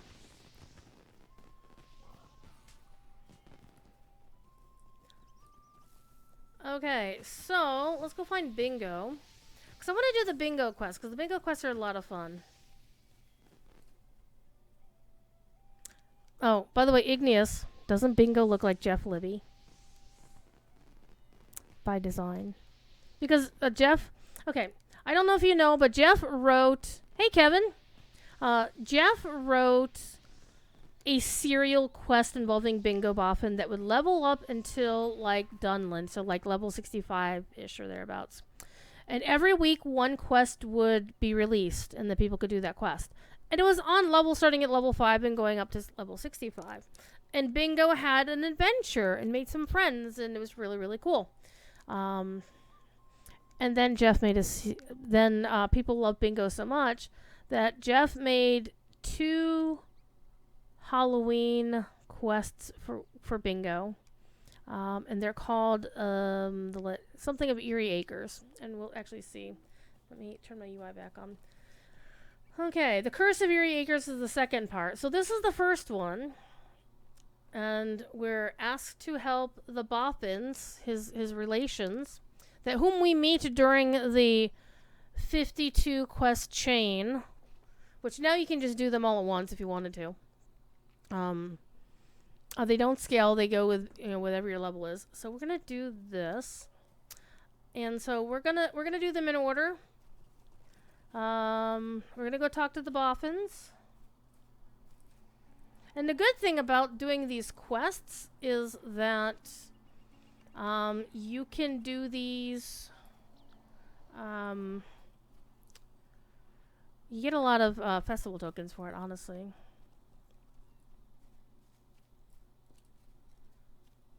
But you can do them whenever you want. Well, not, whenever the event is up. Oh, Riverella. River Hobbit Hunter. Nice. Chief of her own kinship. Nice.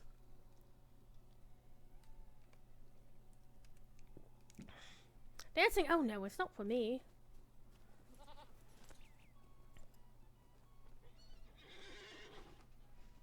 But basically, the Bingo quests count for the overall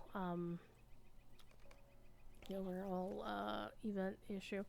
Dinadas does not. Dinadas Boffin is the star of these, honestly. So you need to go in and find Dinadas in all of these places in the Haunted Burrow. So we're going back in, chat. We're going back in. And so what they did is they made... this leads into the updated... a cloaked figure. Oh. Wait, do you have a cowbell? Is that a cowbell? It is a cowbell!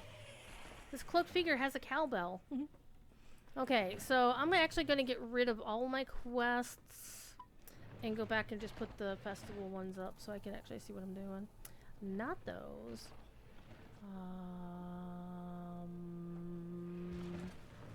Where are they? That's one of the Harvest Festival. Right there we go. Dina does not. Let's put these up so I can keep track of them.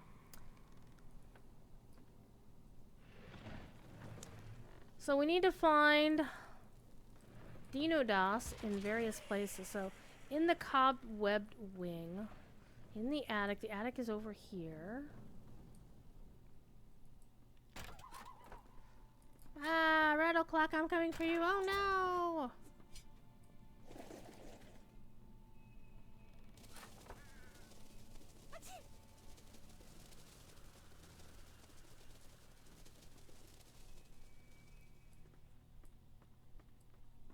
Here's our good friend Dinadas.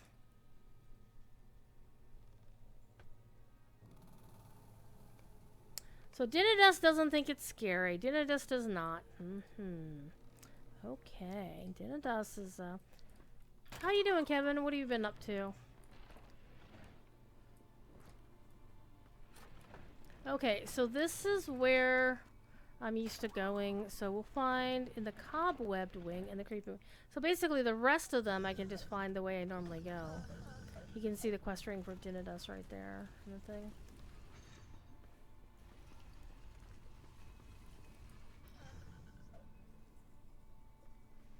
So Dinadas doesn't really like these decorations. He doesn't think they're very convincing.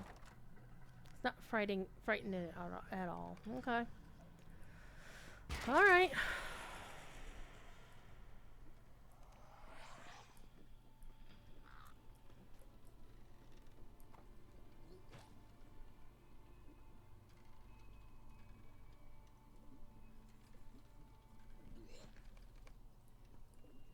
Dinadas isn't scared. All right. Trying to survive insanity. Locho October is always interesting to watch. It's a good distraction. Hell yeah. Right? It's always good to watch as a distraction. Alright, he's over here.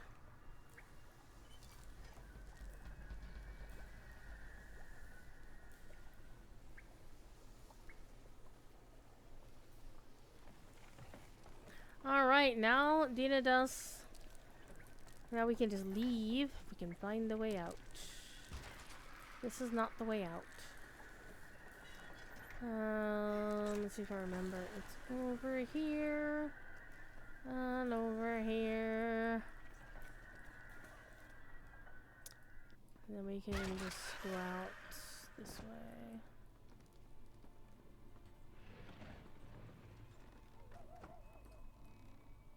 I think they should shorten the cooldown on the teleport out. But, you know, what else. Okay, so Dinadas isn't scared.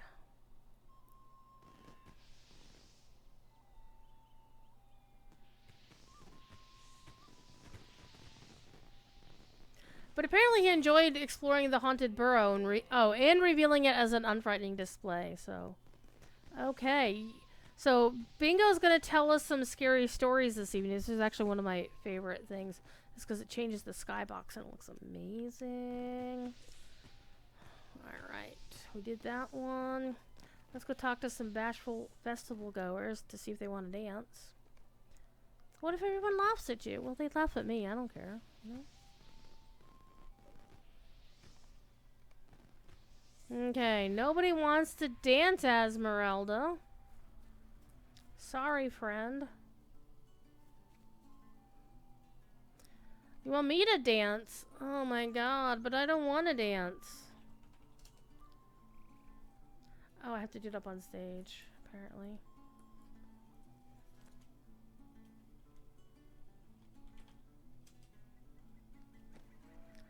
I think I have to not select her when I do this. There we go. Yay, somebody laughed.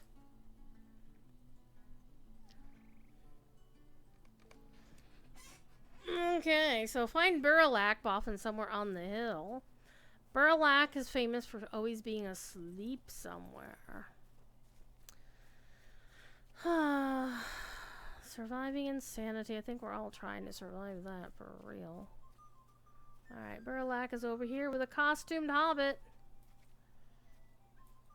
And I do know people want these hobbit costumes to be cosmetics, and I agree. Because they look just so much fun, right? Wakey wakey!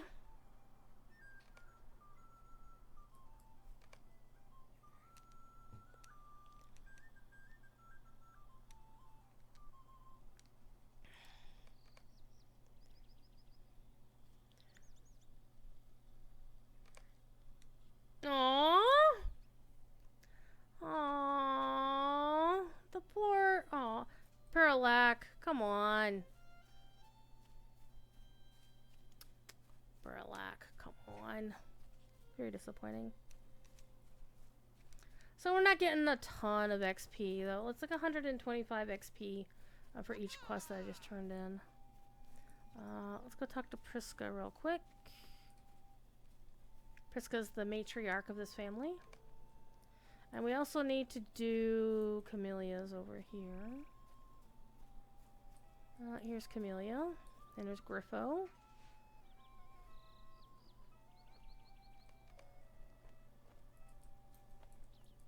Alright, let's go get the spare apple bob and tub at the base of the hill. Ba-da!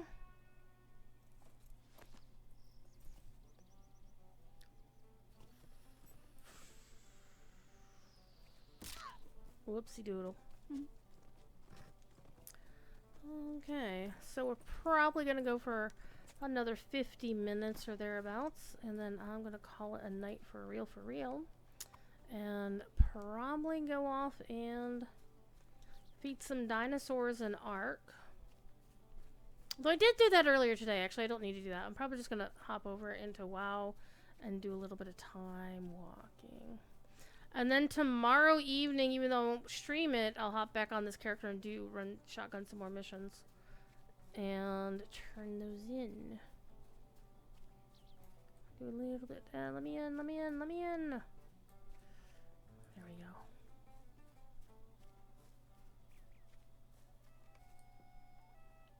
Next.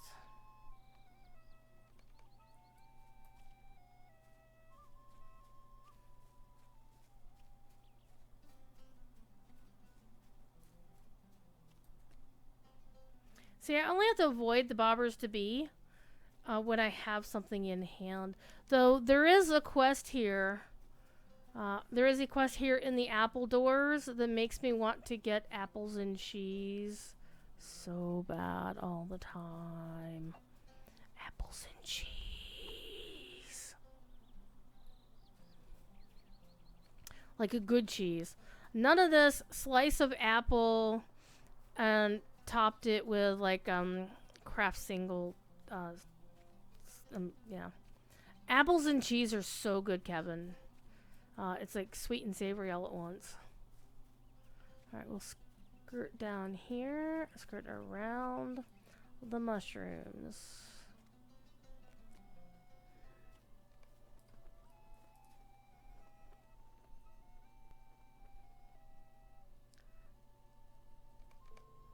There we go. Got a little XP for that.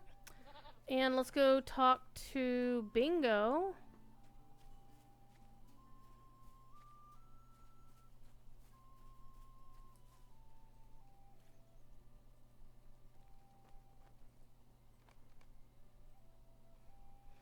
A little spooky research. Talk to Dunamir took in the library of the Great Smeals.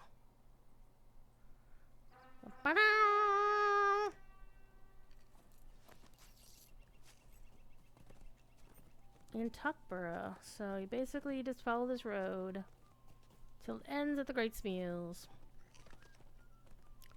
You never had apples and cheese before. Oh my god, please get... And like sharp cheddar, oh my. Now you can like do like a fried apple and cheese, like baked apple and cheese. Oh my goodness, oh my goodness.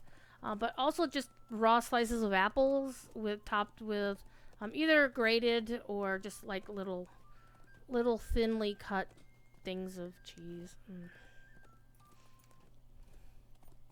If you want to really go nuts, you can make an apple cheese sandwich. Like use apple for the bread and then cheese for the middle, or vice versa. But the combination of the sweet and savory is just, it's just so good. Now I'm getting hungry thinking about it, and I don't have either apples or cheese in my house. I'm so sad. And also one thing that I love about this particular quest is that it goes back to an old quest in the game. If you've done the original quest in these areas.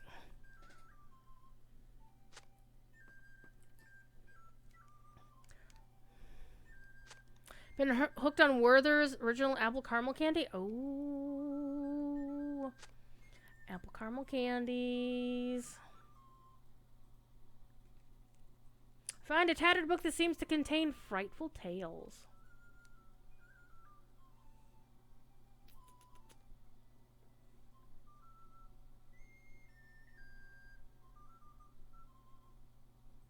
Okay.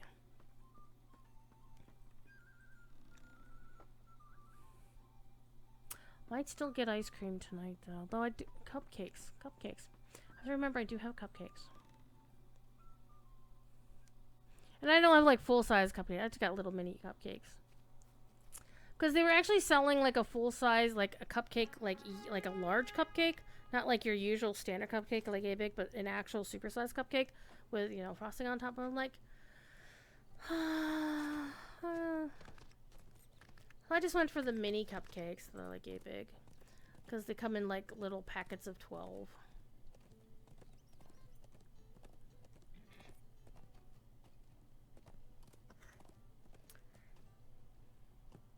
It's dusk, isn't it? It is dusk indeed. It's time for the golden hour in the Shire, kids.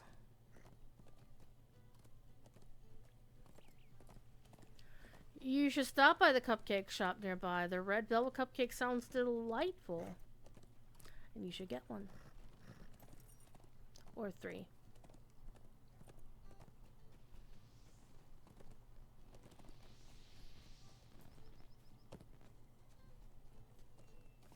One of the downsides of this event, you notice the frame rate is like atrocious. It just is, honestly. It just is. Because there's so much under the hood in World Builder in this, and they keep adding more shit every year. Alright, bingo. I got your stuff.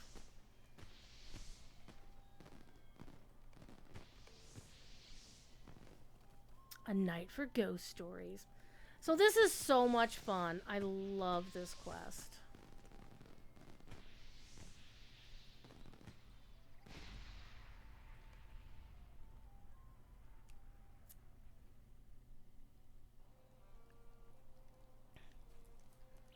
This looks like a proper Halloween kind of night, doesn't it? Let me turn off the UI. And the skybox they made for this is just so good. I want this available as a skybox for my housing. I think Scenario needs to give us the skybox for my housing decoration. I would freaking wear this on all of my housing that could have it. Because I love it.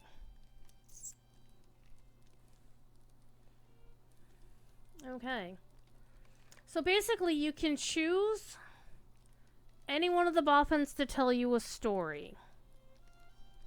But you notice Esmeralda is the important one here. But we'll start with Angelica to start with. And these will become important in the sequel event. Actually, all of these stories will show up in the sequel event. Alright. Good Cliff. He had the respect, and this is like Jeff being Jeff, you know. I mean, Ignis, you've known that guy. Alright.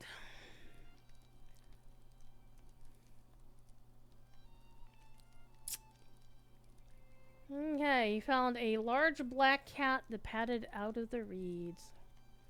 And so, the cat actually spoke to him. It's old Green Eyes.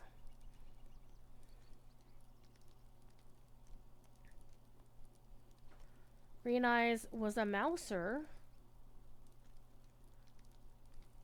But Green Eyes was also a little bit sinister.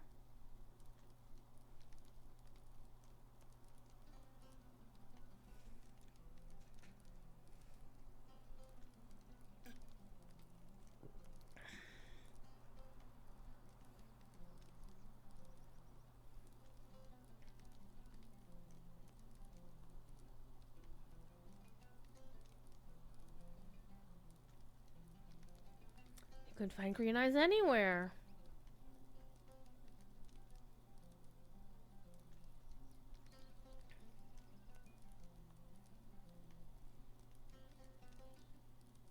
Why must you leave?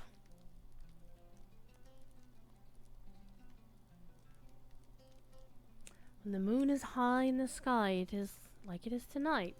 You might catch a glimpse of Green Eyes on his boat floating away down the river, his tail twitching, twitching, twitching.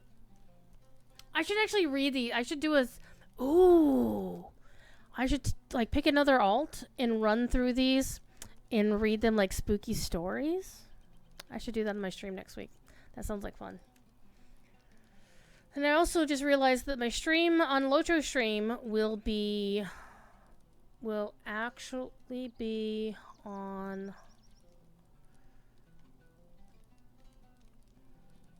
my Locho stream will be from 3 to 6 next week because Corey will actually be around to do his stream. So that means, I may be too tired to do another stream at like 8 afterwards. We'll see. We'll see. We'll see how it goes. Okay. So there's one. Stay away. It might be Green Eyes. Well, Thief Kitty thankfully has big, bright yellow eyes. Who should go next? Okay. And you can pick somebody else.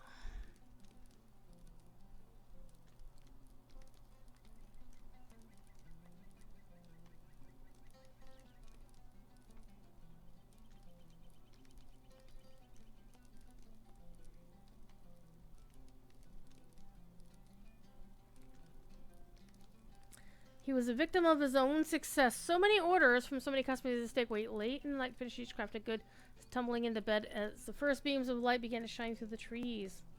Aww.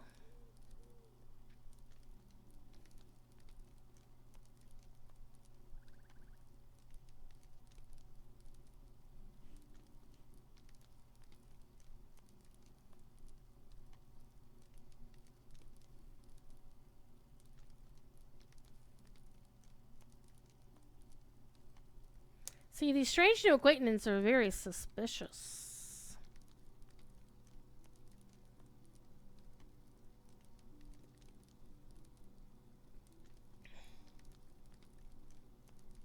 Eat those berries and you will not need to sleep either. Okay.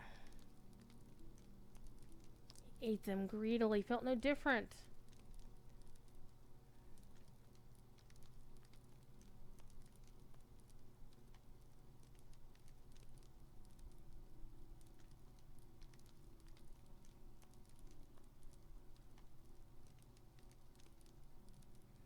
He was so delighted. He finished all of his projects in front of him. Oh, wow.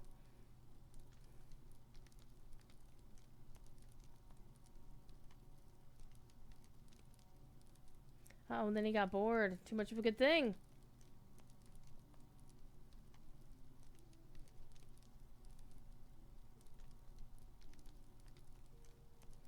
So he might be walking around still, seeking an end to endless wakefulness. That's a good one.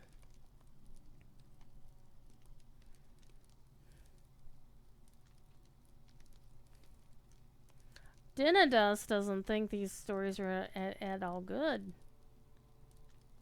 Uh-oh. Bingo's gonna tell us a story.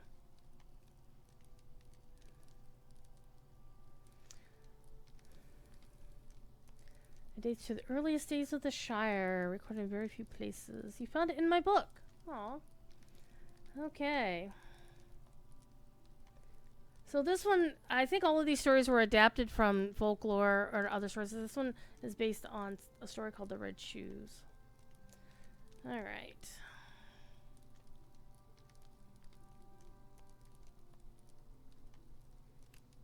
Okay. A young girl by the name of Menegilda desired to win a dancing competition, but her chief rival, one Peony, excelled. Menegilda was obsessed, and Peony owed her success to the violet shoes. So I'm gonna steal the shoes.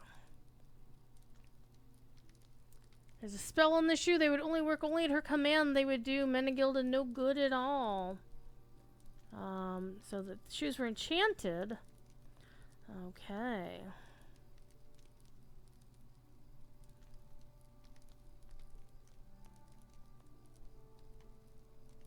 So Peony didn't quite understand.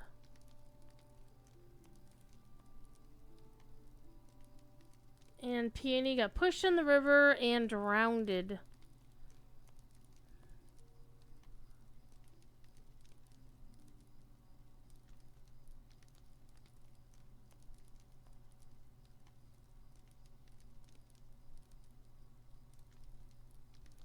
So Menegilda was finally a winner of the dancing competition, having killed her opponent and stolen her shoes. But something was wrong. She couldn't stop dancing.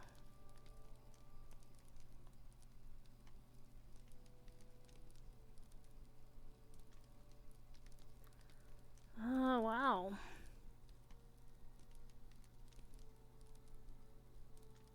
And it broke her so bad that she never danced again.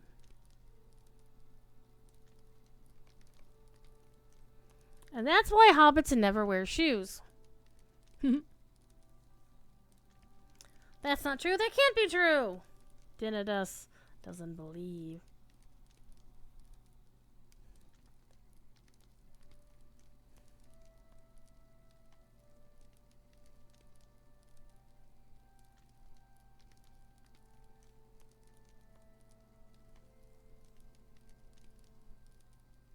You talked to Bromber Foxtail at the Matham House.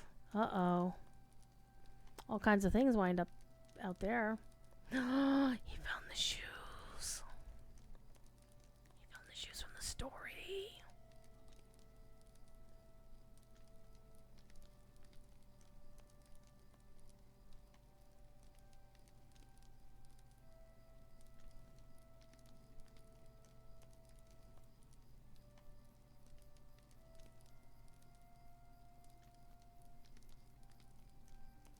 Esmeralda's not afraid. I'm sorry, Esmeralda.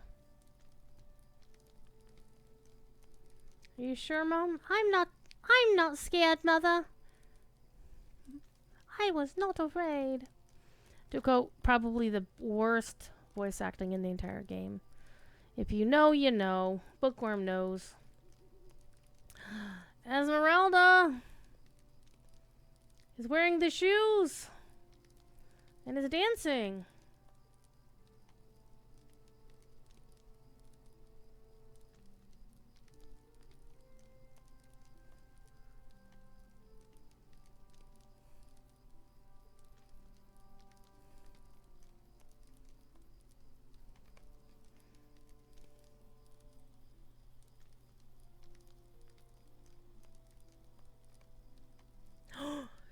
Oh no!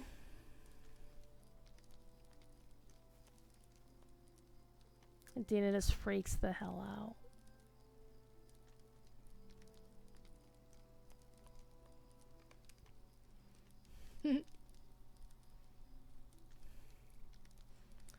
Alright, Esmeralda should try acting at the Frost Bluff Theater. There we go. Two of my favorite NPCs in the game are in the Frost Bluff Theater.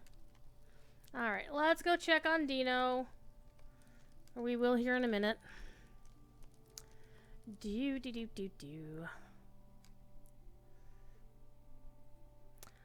I will take care of that in a minute. After the stream. Alright, let's go talk to Bingaboff and ignore the little goblin over there because he's way under my level. Okay, we did frighten the hell out of him. Oh, we got the sky bug. We have the moon, but we don't have the stars. If I relogged, it would fix it. I'm not gonna worry about it though. The sky box will probably fix itself when we continue the quest. Let's go talk to Dino over here. That's not where Dino is though. Dino is over here. That's just an interior quest location.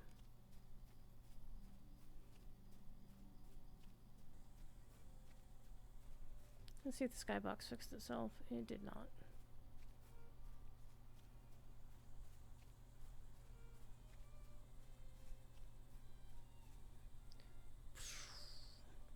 Let's go ride a spooky horse up there. Let's go ride a spooky horse. Let's go ride. So this is the horse you can get by looting the aged deed in the basement. But it's a very rare drop. So the only way I've gotten it on like 5 billion characters is because I literally farmed it by parking the characters right there and hitting that chest every day religiously. And then so far I haven't gotten the deed. I've only run it for 2 days now. So I think the year that I got the most number of them, I got like 7 or 8 of them or something like that. Dina Dust is hiding. Okay. I should not go around trying to scare people for no reason. Bingo thinks nothing... So this is the secret. Bingo thinks nothing scares me. Everything scares you! Everything's so scared. You're afraid of everything. Oh no. Okay, let's go get your dropped pack. And you talk to... When offered to walk Celandine Brandybuck back to her home. Ooh. Celandine, of course, is one of the very first NPCs a hobbit or a human ever meets in the game. If you take the original starting instance, of course. Alright, Bingo's your cousin, so this is not very polite. Alright, let's go get the pack. It's up here. Let me turn nameplates back on so I can find things. Alright! It's scary! Let's get the pack. The spectral vision. Let's go back and talk to Dino. Oh, I need to talk to the spectral vision first. Duh. I should actually read the quest instructions. Duh.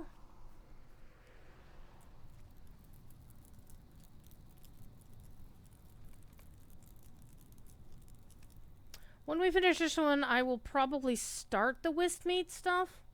Only because I want you all to see Wistmeat, because Wistmeat is awesome.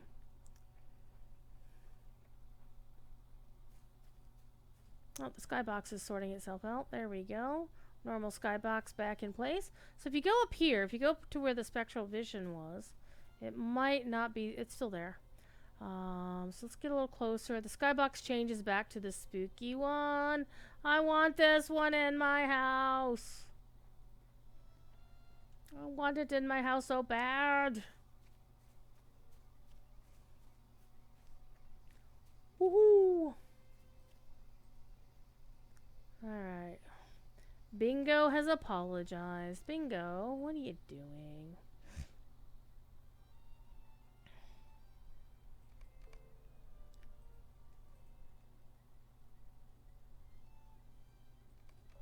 Let's go see if the spectral vision is still there. It is not. Let me just ride my horse up there. 'Cause I was lazy. So this quest is a little bit of an adventure if you're less than, like, level 10. Alright, there's nothing here.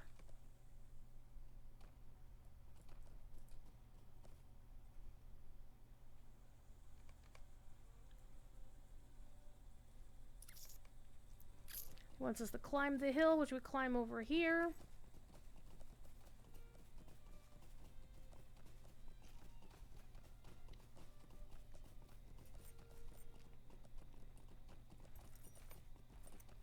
Nothing unusual.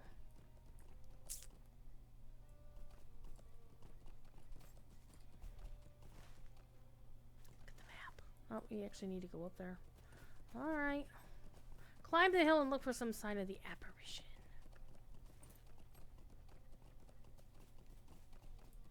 Back in the day, there didn't used to be anything real over on the other side of those hills. But now there is. Yondershire. Alright, now we can go talk to Bingo. We'll just go zoop. Zoop. You have many questions. So let's go talk to Bingo back at the party tree. I want this skybox. I mean, look at this. Look at this. Look at this. Look at how the moon... this is like perfect. I love it. Anyhow, let's go back to the hill. And I could just ride my war steed, but this is much more fun. back to the regular nighttime sky. So we're hoping that with the new expansion, they might consider giving us a thing. Oh.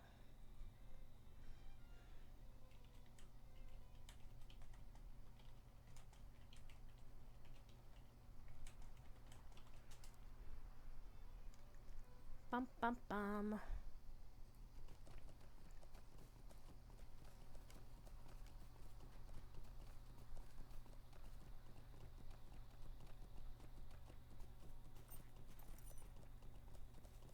I just got an invitation to go play some DDO.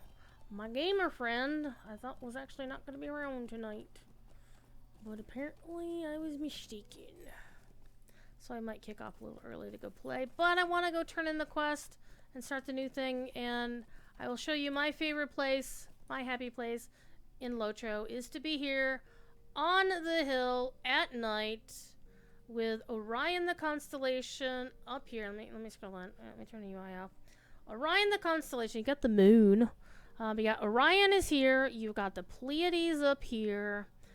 If you go to the north, there's Ursa Major. The whole last constellation is there. And these are all canonical constellations in the world of Tolkien. True story.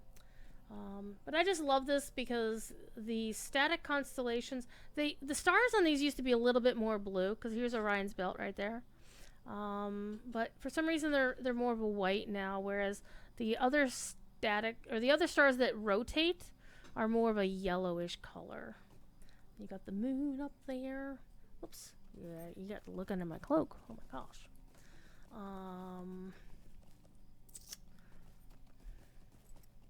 So let me go turn in my quest.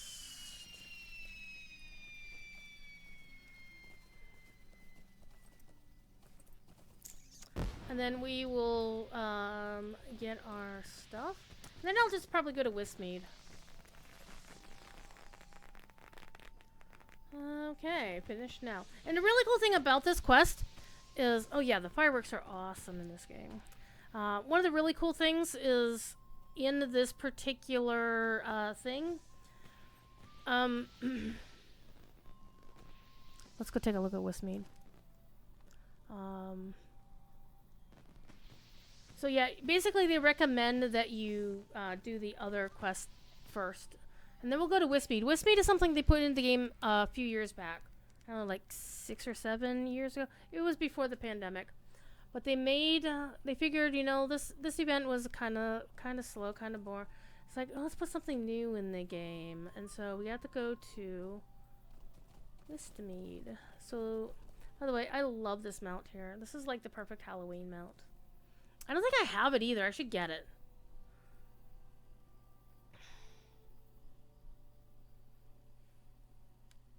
I should get that mount. So this is what they did, is they put this new area in, and I'm going to boost the music actually, because Bill took some of the old Chance Thomas musics and freaking made them amazing. So Igneous, our boy Bill, did some cool shit.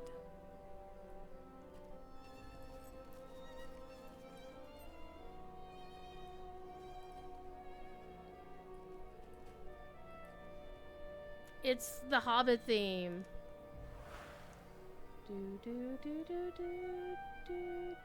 Like you hear this when you cross the Brandywine Bridge, you run around town. Okay, Wilder Goldworthy has done quite a nice job, so we gotta go talk to the Boffins. So I'm just gonna go look around. I think I might actually call the stream a little early because I do want to be respectful of my friend's time.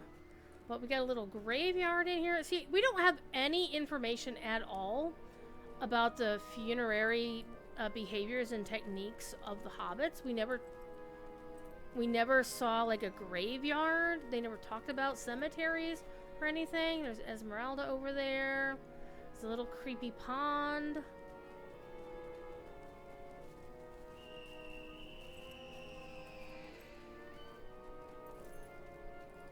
So this is basically Hobbit Halloween Disneyland. Our boy Dinitus is here. It's got a really cool skybox as well. Where is it? Where is it? Where is it? I can't see it. Well, the moon is over there, I guess. where the lights are. So it's basically if hobbits were trying to throw another kind of Halloween. And there's a whole quest line that I'll probably go through the next time. They got like scarecrows going on here, actual proper, you know, jack-o'-lantern scarecrows. There's a couple more boffins, scary trees, torn down buildings. There's also a wheat maze in here. And really cool, the wheat maze here, Tanglecorn, has like 5 different patterns it can do. And there's like some wheat maze races that you can do. It's really cool. You can just run in and out. And if you get lost in it, you can get ported out and you have to run all the way around back. So yeah, this is something they put in, and it's really good. I love the music. So, and the sequel quest line to the thing that we just did goes up there, and I think I'm gonna wait and do that on my next stream. I will definitely do it probably next week on the Lotra stream. But I'll probably also wind up doing it here on my own stream because I just love the story. It's so much fun. But I think I'm gonna kick off a little. My voice is starting to go actually. So I thank y'all for being here, and I will be back later. I'm gonna actually turn the music back down. Sorry, Bill. I appreciate you though. It's just so good.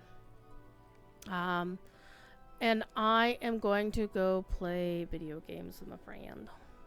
So, y'all be good. If you can't be good at it. And I hope to see you either on my DDO stream, my Lotra stream, or here next week.